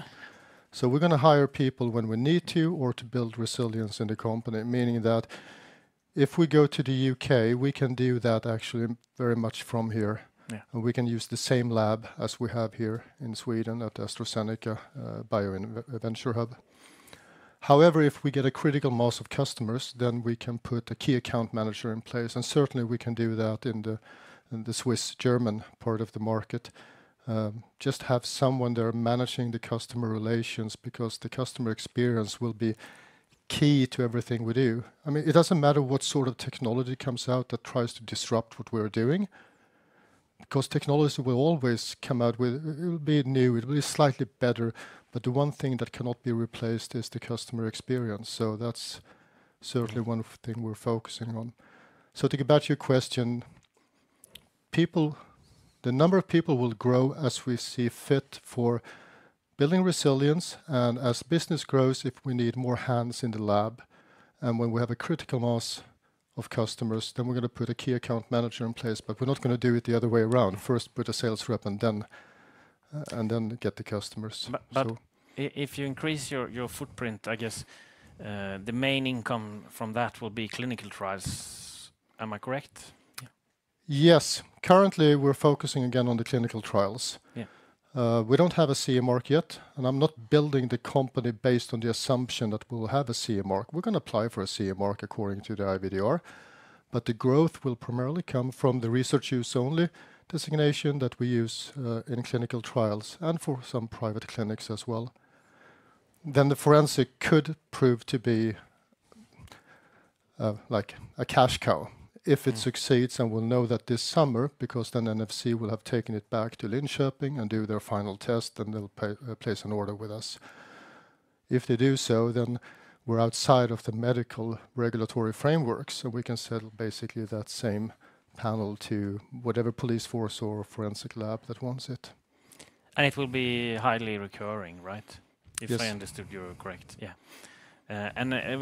If we go for the next year, what can we expect you to communicate to your stakeholders and shareholders? That we're going to follow the plan. Yeah. We're going to come in on about 8 million SEK this year in pure revenues, so no soft funding or that sort of thing included. And it's going to grow 100%, something like that, in the next year.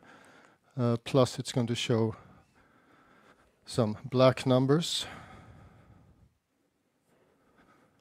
So this is basically what it looks like. Most of it will come, as you see here, also, of course, that this is clinical trials, this is the clinic hospital part, and this is the non-oncology/forensic part. Okay. So it's quite conservative, it sounds like that, when it comes to forensic. It is, because we haven't proven the case yet. No. But we have clients within biopharma, we have clinics. That much I know that we can deliver on that. As far as growth is concerned, then of course it also has to do with, if we get 10 new pharma clients, then we need to expand the lab capacity. We don't actually need to expand the physical footprint of the lab, but we need to have a few more people in the lab working. But again, they will be hired when we know we're going to have those customers, because there are very, very long lead times. If we sign on a customer today, it's for a trial that will start in 6 months from now. Not unheard of, in 3 months' time, they're going to call us and say, sorry, we had delays. It's going to be yet another 3 months. So we have time enough to recruit people when we know the income will be there. Interesting. So it's extremely tight cost control. Yeah. When it comes to challenges and difficulties to reach your targets, what's the main sort of risks to your forecast? Not reaching enough customers. It's a numbers game. If we reach out to 100 customers, we'll get 10 meetings. 2 of those will result in something, actually. That's why it's so interesting to go to a few to reach many, like we do with the CROs. So getting more CROs in place. Frankly, I was asked by one major investor if I was ready to be at the disposal of the job market, so to speak, if I didn't meet this budget. And I obviously had to say yes, because I've been working this really bottoms up, understanding how much money do we get from having one single patient. And that's approximately 100,000 in a clinical trial. So how many patients are there in a phase 1 trial? 12 to 20. So I'm counting approximately 10 patients instead. So it gives me 1 million for a phase 1 trial. How many phase 1 trials then? And what would that mean in a phase 2 trial and a phase 3 trial, etc.? So it's all really bottoms up. So, and again, it's very conservative. I have one question regarding, I mean, it's quite straightforward, your plan here, but the US, if we go back and listen to the entire day, I would say a lot of companies say we need to go to the US because it's the biggest market and so on. And you seem to have it in the future. What's your... Not necessarily. No? Okay. No, I know I'm pretty much doing the opposite thing here, but in the US we have Natera, Personalis, two major competitors. They're really good at what they do. They have sort of the same sensitivity. They lack in flexibility. They have to have a tumor biopsy. They can't work with data as a starting point. They have no way of tailoring reports to specific needs. They can't add resistance markers and other clinical actionable markers in the same analysis, etc., etc. But it's still very, very big. They lose more money per earned money than what we do, but nevertheless, in Europe it's pretty open space. I mean, not a lot of competition. The competitors that exist here are based in the US. We had Saga Diagnostics in Lund. They migrated to the US.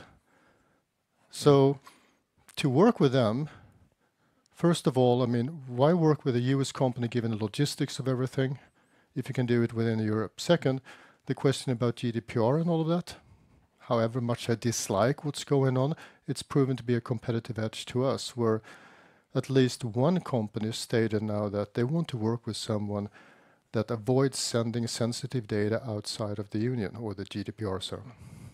Okay, interesting. So, and sorry, I should also mention that, can I show this slide?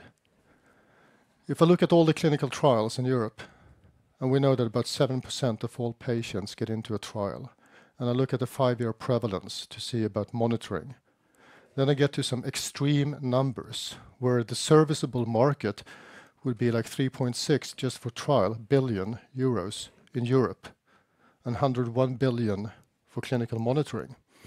That's obviously not going to be something we're going to get.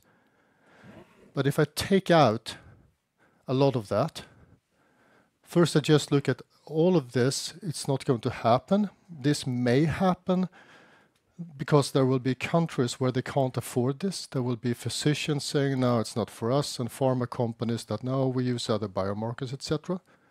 And then I take a third of all of that, and then I end up at 4 billion euros. So is there a market? Yes. How many percent of that will we reach? I have no idea. It doesn't really matter, because for me it just says the market opportunity will not be what hinders growth. It's just, it's there. Interesting. If we go back to the forensics business, if you're successful in Sweden, is that something that you can export? Yeah, we're currently actually speaking with people both at Europol and Interpol, because again, it's outside of the medical regulatory framework, so we don't need to apply for certification. The only thing NFC in Sweden wants, they don't require it, but they want us to have it manufactured in a manufacturing facility with a specific ISO mark.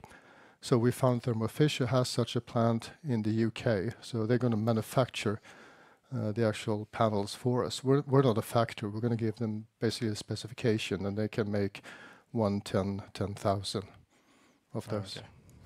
So it will be not a bottleneck from your side then? No. Okay, thank you very much, Pontus. We need to move on. Sure. Yeah, thank you.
Okay, we have next company on stage, On Doses, and their CEO, Martin Olofsson. Welcome. Thank you very You much. can start off, and I will come back with some questions. I'm looking forward to that. So thank you very much. A pleasure to be here. If you would walk 40 meters in that direction, push the button, go to the 5th floor, knock on the door. Some people will come and they will open, and you would ask them, what are you doing here?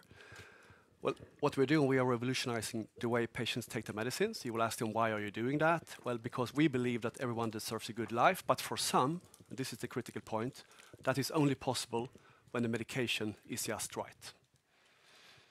You would ask them,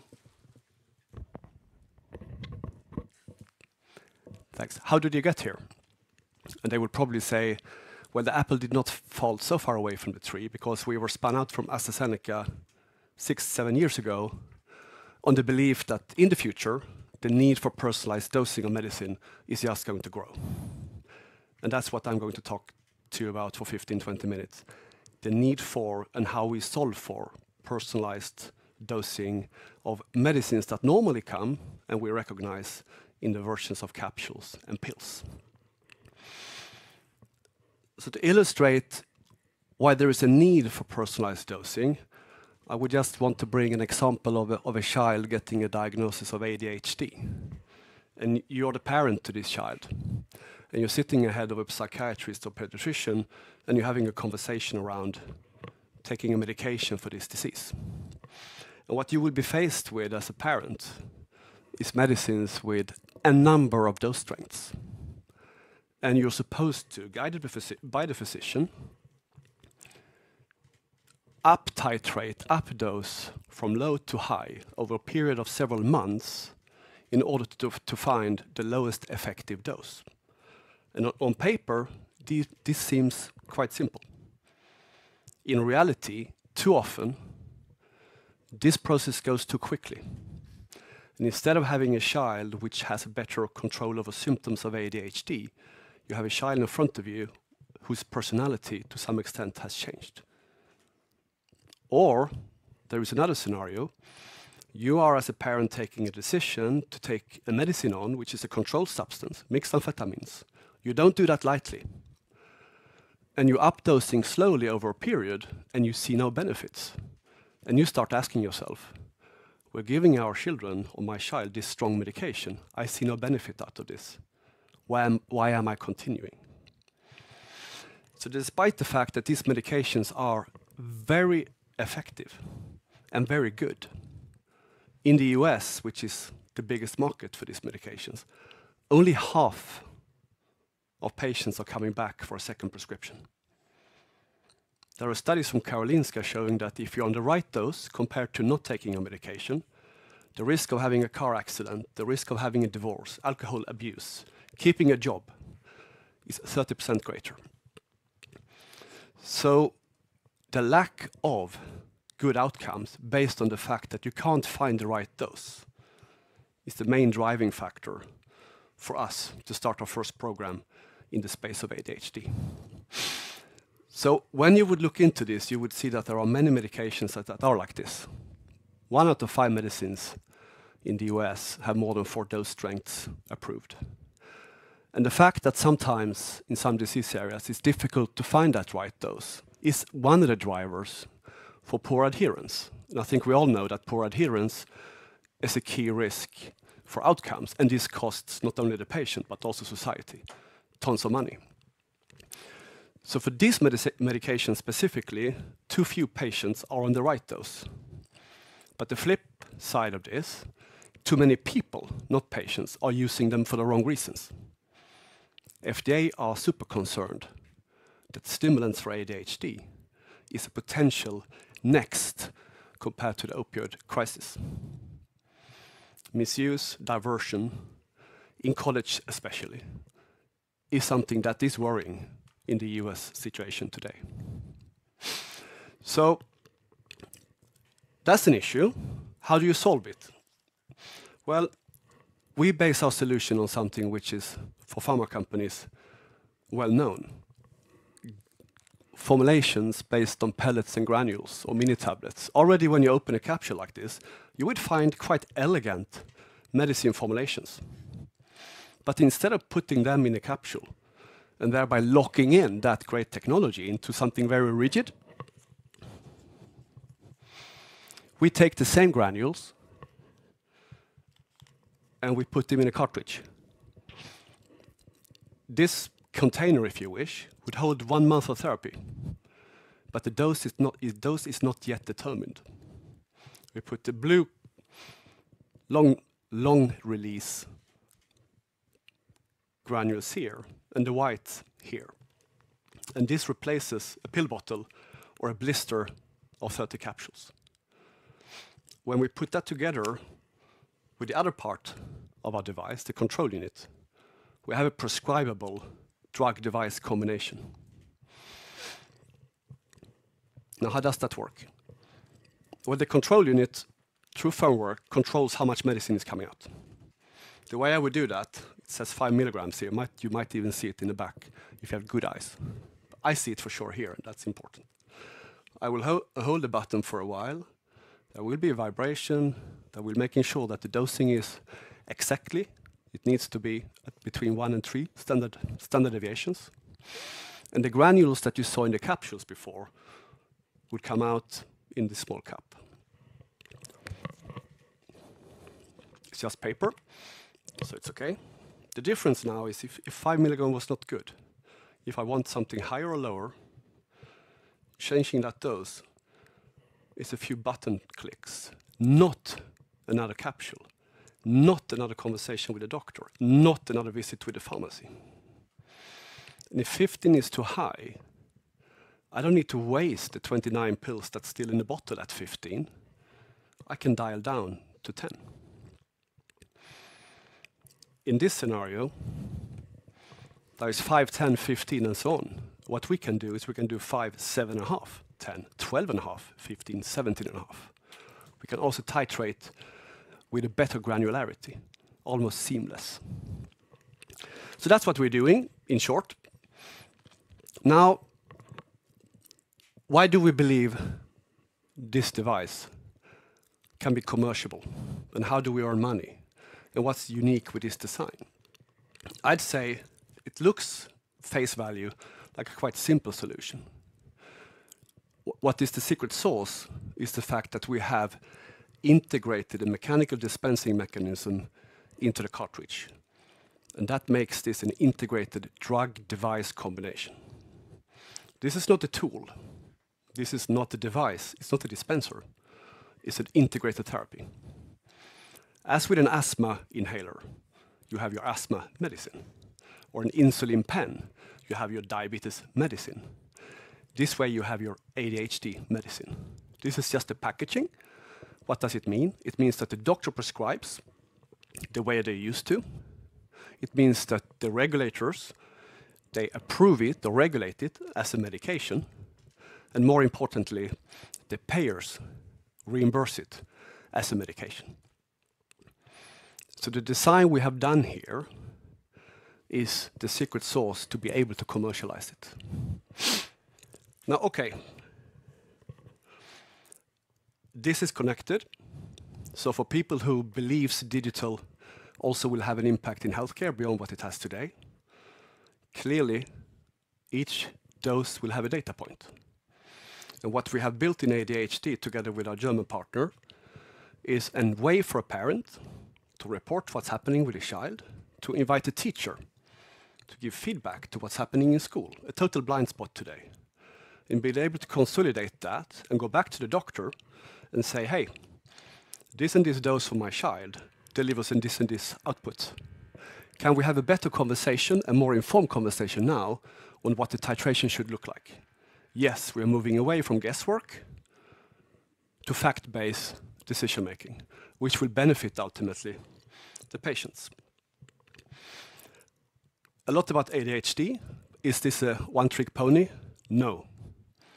I said something like 1 out of 5 medicines have several dose strengths. And if you look into different disease areas, you would see that there is everything from slowly up titrating until you reach a steady state. There are scenarios with epilepsy where you try to monitor over time and adopt dose as the disease progresses or the patient goes through the journey. And there is the cases with ADHD. You could see cases in pain, for instance, where you want to start high, but you want to taper to low. So there are many different scenarios where this personalization comes into play. And when we look at the market and where we work, the usual suspects that we see here are diseases and medicines in neurology, psychiatry, several rare diseases where I have highly potent medications for few patients, but potentially with quite nasty side effects. So you don't want to give more than what you really need. Pediatrics, child that needs chemotherapy, and you need to grow the dose with the child's weight gain. How do you do that today? Not easy.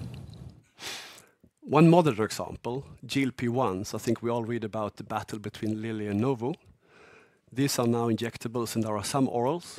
There are 63 small molecules, orals, in the pipeline. And all of them will have the same dilemma of nausea when you up-titrate. Our proposition to Novo and to the motherhood over there, start very slow and seamlessly up-dose to fool the body, to get used to this drug and avoid the side effects, leading more patients to reach the highest dose and the weight loss that you're after. We work with pharmaceutical companies. We help them drive better medications to the market, delivering their medications in a package in a better way. One need to ask, why do they bother? I was in AstraZeneca for 25 years, and I've been in many scenarios where the medical teams, myself as a commercial, and finance has been debating whether a life cycle management opportunity is worth it or not. And many times it's medically sound, but commercially hopeless. Or it's commercially attractive, but medically impossible. Or if both of these are good, it's too costly or takes too long time to return. In our proposition, both commercial, medical, and financial people in a pharma company would actually be able to see the benefits. A better packaging would deliver higher uptake. A better understanding of disease and what happens with your dose would make medical people feel we know what's happening with the medicine we have developed. And from a financial point of view, at the scenario where you lose your exclusivity, the difference between a drug-device combination and a white pill is significant. So your returns will be there for longer. So the total area under the graph will be significantly improved. So the evidence for that is that today we work with 7 different programs, 3 companies we have a license with. Most of the programs with a German company from Hamburg called Tiefenbacher Group. They're really good at manufacturing, developing medicines that already exist in a bioequivalent fashion. Basically, there is no risk at the medicine because the device is not yet approved. You don't want to combine the new medicine with risk with a new device with risk. You will multitude it. So for now, these partners are the perfect ones for us. The right size and the capability that we do not have. We work with a UK biotech, Camallogy, in oral immunotherapies, basically making people not allergic to food. And we have an undisclosed collaboration in mental health with a Canadian company. The first launch will happen in the US 2027 for the ADHD program. These are the areas we work in. We have 3 programs in ADHD. We have a program in pain. We have a program in oral immunotherapy for peanut allergy, and a program in immunosuppression. Basically making sure that post-renal transplant, you can really fine-tune the dose, balancing the body's risk of being absolutely vulnerable to infections, but also the ability to make sure that the body will not react the newly transplanted kidney. The ADHD program, which has been researched significantly in terms of both what doctors think, what patients think, what payers think, would have a $400 million peak sales. We will get 15% of that in terms of royalty stream. So at peak, which is a few years out, not too far, but a few years out, we will have 60 million US yearly from this one program. We have 6 programs. How risky is this? High reward, high risk. Not sure, because our case is different here. We are a medtech product on one hand, but we are a pharma upside return on investment on the other hand. How come? Well, Tiefenbacher, who we work with, they control the drug development, and this is mimicking what already exists. The technical risk on the drug side is very low, and we can control that step by step. We control the device, and this is plastics and electronics. And sometimes you do mistakes. We've done that in the past. But you can take a step back, correct, and move forward. So this is not the binary risk of a failed biotech. So we have a medtech risk profile with a pharma upside. What we have to do now is to basically put drug and device together, make exhibit batches, do the upscaling. This is this year. Beginning of next year, pivotal trials, filing to the FDA, launch 2027. 1 minute on the peanut allergy case. So what is that all about? It's about helping Camallergy deliver 1% of a peanut equivalent in protein, and overnight, each night, step up 5%. So after 4 months, you have the equivalent of 1 peanut exposure. Basically fooling the immune system to start getting used to the exposure. So this is a number of professors in Cambridge that has done this in a much more awkward way, taking patients in, overseeing them, being there with the adrenaline pen and observing the exposure and the challenge. We will do this in a home environment. This clinical trial will start end of summer this year. And the first product coming out of this in a restricted access situation will be 1.5 years from now in the UK market. So when we look into what we're doing, we have a number of targets. We have 6 programs right now. We want the device to be proven. This is when we can basically turn on energy on the BD side and start attracting the big companies' attention. No originator company wants to have a new molecule with a new technology.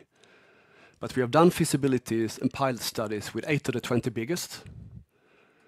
So they know we exist. We know their formulations and their drug work in our device.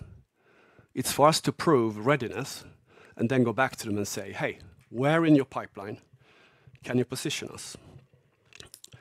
How do we earn money from that? Well, we do the device development, we have the IP, we do the digital development. They pay us for doing that. We don't earn money on that. We're not going to supercharge them on that. The pharma company takes care of drug and everything associated with that. Where we earn our money, ultimately, is a royalty of net sales. On our first program, we have 15%. That's because we're co-investing. What is reasonable? I would say reasonable is somewhere between 3 and 8% with an originator pharma. That's probably more reasonable. But if you take 5% out of an average selling drug that now is predicted to be 360 million, it becomes 18 million yearly in revenue on top of what we already have. Is this a costly operation? No, if you would see at our cost, and this is Swedish, we've done most of the development. And right now it's about scaling up. We have an organization of 25. If you knock on our door in a year from now, we will have an organization of 25. If you knock on our door 2 years from now, we might have an organization of 25.5. But we are not expanding team with number of projects. We are moving the team between projects. So our cost base will be, let's say, 100 million. These are not blue sky numbers. These are from license deals that are signed with royalties that are in ink. We basically have revenues 10 times our cost in 5-6 years from now. And if one would dream a little bit, as an investor I would not dream, but if I would dream in my role and have one more deal added per year after approval, this is what it could look like. As an investor, I would invest into these bars. I would think green, maybe share on top. But as a CEO, when I lead a team where we want to go, this is where we want to go. And this is when we can talk about revolutionizing how patients take their medicines. Now, we are raising 50 million euros. It's our last round. We have raised to date around 30 million. This 15 will take us to 2028. And this is, as you might recall, when our revenues are coming in. So it's our final round. Out of those 15, the current owners are going to be there. But we're also looking for new owners to strengthen the cap table. The team behind it, I'd say a mix of season and energy. So in the leadership team, we have known, I think people know about SCT, RaySafe, people know about BioClear. So the elite of Gothenburg MedTech and good people from there, together with pharma. And then we have some people working also in the board, both from an investor side, from a PE side, digital, and business. So a good mix of people. You would invest together with AstraZeneca, who still holds 19.9%, and who has been supporting us through the different rounds. So you will invest alongside AstraZeneca and a number of Nordic family offices. That's our cap table. And you would be coming in here after a journey that has been causing me quite some gray hair. We've been at it for a while, but we are in a really good spot now. Supply chain scale up, clinical trials, 2 years from commercial launch. Good timing. If I would choose when to start at this company and invest in this company, I would probably choose now. But then I wouldn't have the learnings from the last 7 years. So that's it. Nutshell, disruptive technology, validated business model, huge revenue potential, scalable, sustainable growth, soon to be commercial, and the market is huge. Thank you.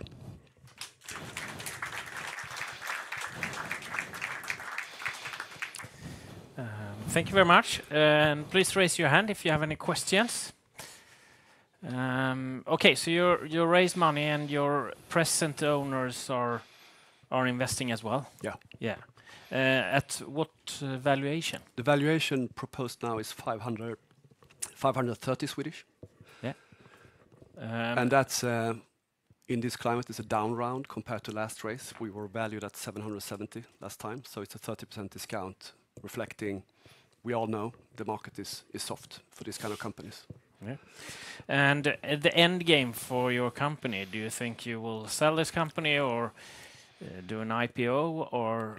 I mean, at the end of the day, I think it's the owners that decides that. I don't think it's going to be a pharma company buying us, because then they would need to serve competition. They don't want that. But I could easily see a strategic. There are companies that are working with inhalers, nasal sprays, different injectables, and so on. This is a nice niche of 50% of the market where there is nothing like this. So I could see a strategic taking this on board into their arms. I could also see a PE deal. And we have had conversations with funds. They want to see revenue. They want us to be a bit more mature. But I could also see a PE deal here, or we would just IPO and be a brutally good dividend, payer. So all of those has been, I'd say, in the game. But we haven't focused on making an exit. We are focused on trying to build a good company first of all, and then the exit will follow. Yeah. But I mean, there are many opportunities to exit. I don't think there is anyone that really wants out, but there is a few very early investors who would be happy to, to facilitate, doing an exit in some way or form. So, yeah, 3 to 5 years from now. You said that the operating costs will be. It sounded like it will be quite low, but I mean, you're to some extent a technology company. Don't you need to keep innovate or to keep to invest in your products going forward? Yes, we need to, and in this scenario, we will keep investing in the product with something like 50 to 100 million per year. 25 people, even if they're decently paid, it's 25 million, right? Yeah. And localities here are nice and not super expensive, but we can do a lot of stuff with the remaining 50 million, and that's development. Because once we are launched, we will only cash in. We don't build the factories. We don't pay the goods. We facilitate pharma companies to buy the parts for their businesses from manufacturers that we have approved to do it. So we have no capex in that. We don't build stock. So everything that you saw on this cost side is basically investing in future programs beyond the 6 we have now. Okay. So you won't need any working capital to get these businesses rolling? No, not beyond what we have put in already. No. No bottlenecks as well? Not that we see. Not that we see. Okay. And it's a quite elegant model in that sense. Yeah, it sounds like that. So Prove it, what's please. the catch? Yeah. I mean, what kind of challenges do you actually see? Well, it's easy for me to stand here in front of 40 people and say this is the way everyone should take the medication in the future. And I think there is many people saying now, how could we even hesitate using internet banking for paying our bills? I mean, I was myself queuing up with Postio Blanketto quite a while before I changed. So I think there is always a resistance to new ways. Yeah. And I think there is a resistance in healthcare. It's a bit of a conservative market. So I think if there is something where I would see risk, there is always risk, that we are overestimating how quick doctors in the US is going to adopt it. Yeah. That's the main thing. I think from a technical point of view, we've made the toughest learnings and we are there, but now psychiatrists and pediatricians in the US needs to feel convinced that this is the way to treat patients, and that's not going to happen in 1 week. No. No, I understand that, and that's quite common when you talk to medtech companies, that the hospitals and doctors and physicians and everyone is conservative. So how will you convince them, do you think? Will you work with patient groups or patient organizations and stuff like that? We will. Yeah. But first of all, one comment to that, and that is, that's why we designed this as a prescribable product. If we were a medtech product, we would have to go to each hospital and win each account. In this scenario, it's prescribable. One payer is going to come listed as a medication you can prescribe. So that decision-making process is much easier. So we will not have that need. How are we going to do that? Well, we have had a number of both quantitative and qualitative researches to see, do doctors like this? And I'd say 9 out of 10 doctors want to prescribe this to 30% of their patients. If that were to happen, it won't. If that were to happen, our forecast will be 2.4 billion for that product, not 400 million. So we say 10% of children newly diagnosed. 10% of children newly diagnosed with ADHD will have this. Pediatricians likes it and so on. How are we going to do that? We already at congresses. We already had the leading people in this space in the US standing in front of their peers saying, you need to watch out because something exciting is coming out. We didn't ask them to do that. They did it on their own purpose. So I think we will work with all these kind of things. The digital platform we have, we can work also as a consumer attraction model to bring a patient service, a parent service in ADHD out there to start following your child. And in there, we can do basically direct to consumer in the app to showcase if you need a better way to dose, talk to your doctor. So I think there is many ways of us doing that.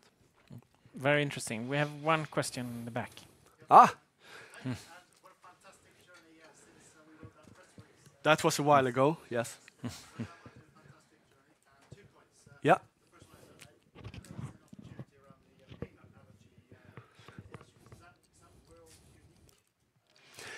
I think interestingly, one would go back and Google Palforzia, which is a drug that was developed by a company called Aimmune, bought by Nestle for I don't know how many billions. They tried for 3 years and then they handed it back, and that press release was not so great. So they basically wrote it off. So that scenario was you take the child in, you give them a challenge. Many of them would then have nausea, vomiting. Maybe there will be a risk of anaphylactic shock. You will safeguard that. Cool. Go home, stay home for 4 weeks, and do the same thing, and then come back to the hospital. We double the dose, same journey again. Go home, and so after 4 or 5 of these attempts, parents have given up. Doctors don't want to spend 3 hours with a child because they don't get paid for it, and if you don't get paid in the US, you don't do it, to be honest. Parents can't take time off, and so on. So Palforzia was a big disaster. Everybody knows it works, but what it's lacking is this, seamless. And the only company in the world that can do seamless is on the 5th floor over there. And we have a patent on that. So I'd say it's unique. Very humble, but I would say it's unique. Our claim. We're sending the IND in late April, and the CTA, and then the clinical trial starts Q3 or September. Thank you. And the second point is, data-driven innovation, AI, it seems like data I don't know, more altruistic. I mean, I think that's a conversation that everybody says. So when will you be? Are you delivering products, or are you basically guiding doctors on finding the right dose? And I'd say 10 years from now, 5 years from now, yes, this is 80% of our business, this is 20, but you need data before you can start talking about how you will earn money and make business out of data. So the first thing we need to do is to get to market. So we're laser focused on that and realizing that we are unique in the way that you have a certain dose and a certain outcome. Then everybody wants to see what you can do with that and how you can guide doctors to be, more on top of decision making. But the business model for that, to be honest, is not in this business case. And I wouldn't promise anything until we have a product on market selling. Okay. Yeah. Thank you very much. Time flies. We don't have any more time. No. Thank you very much. Thanks.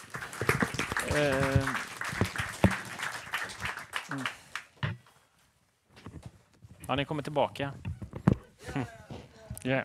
Thanks. Yeah. You have now been part of a test. Yes, this was our first GoCo Investor meeting. Yes, but hopefully not the last. No, definitely not. We will learn from this experience and probably come back already in the fall. Yes. Yeah. So, first of all, thank you everybody for coming. Second, thank everybody from the companies to present. I hope you have had a fruitful and learning experience and got some insights in some very interesting new technology that are either on the market, the morning session, or to come onto the market in the afternoon session. And thank you, Mats and Finwire, for guiding us and moderating this in a very good way.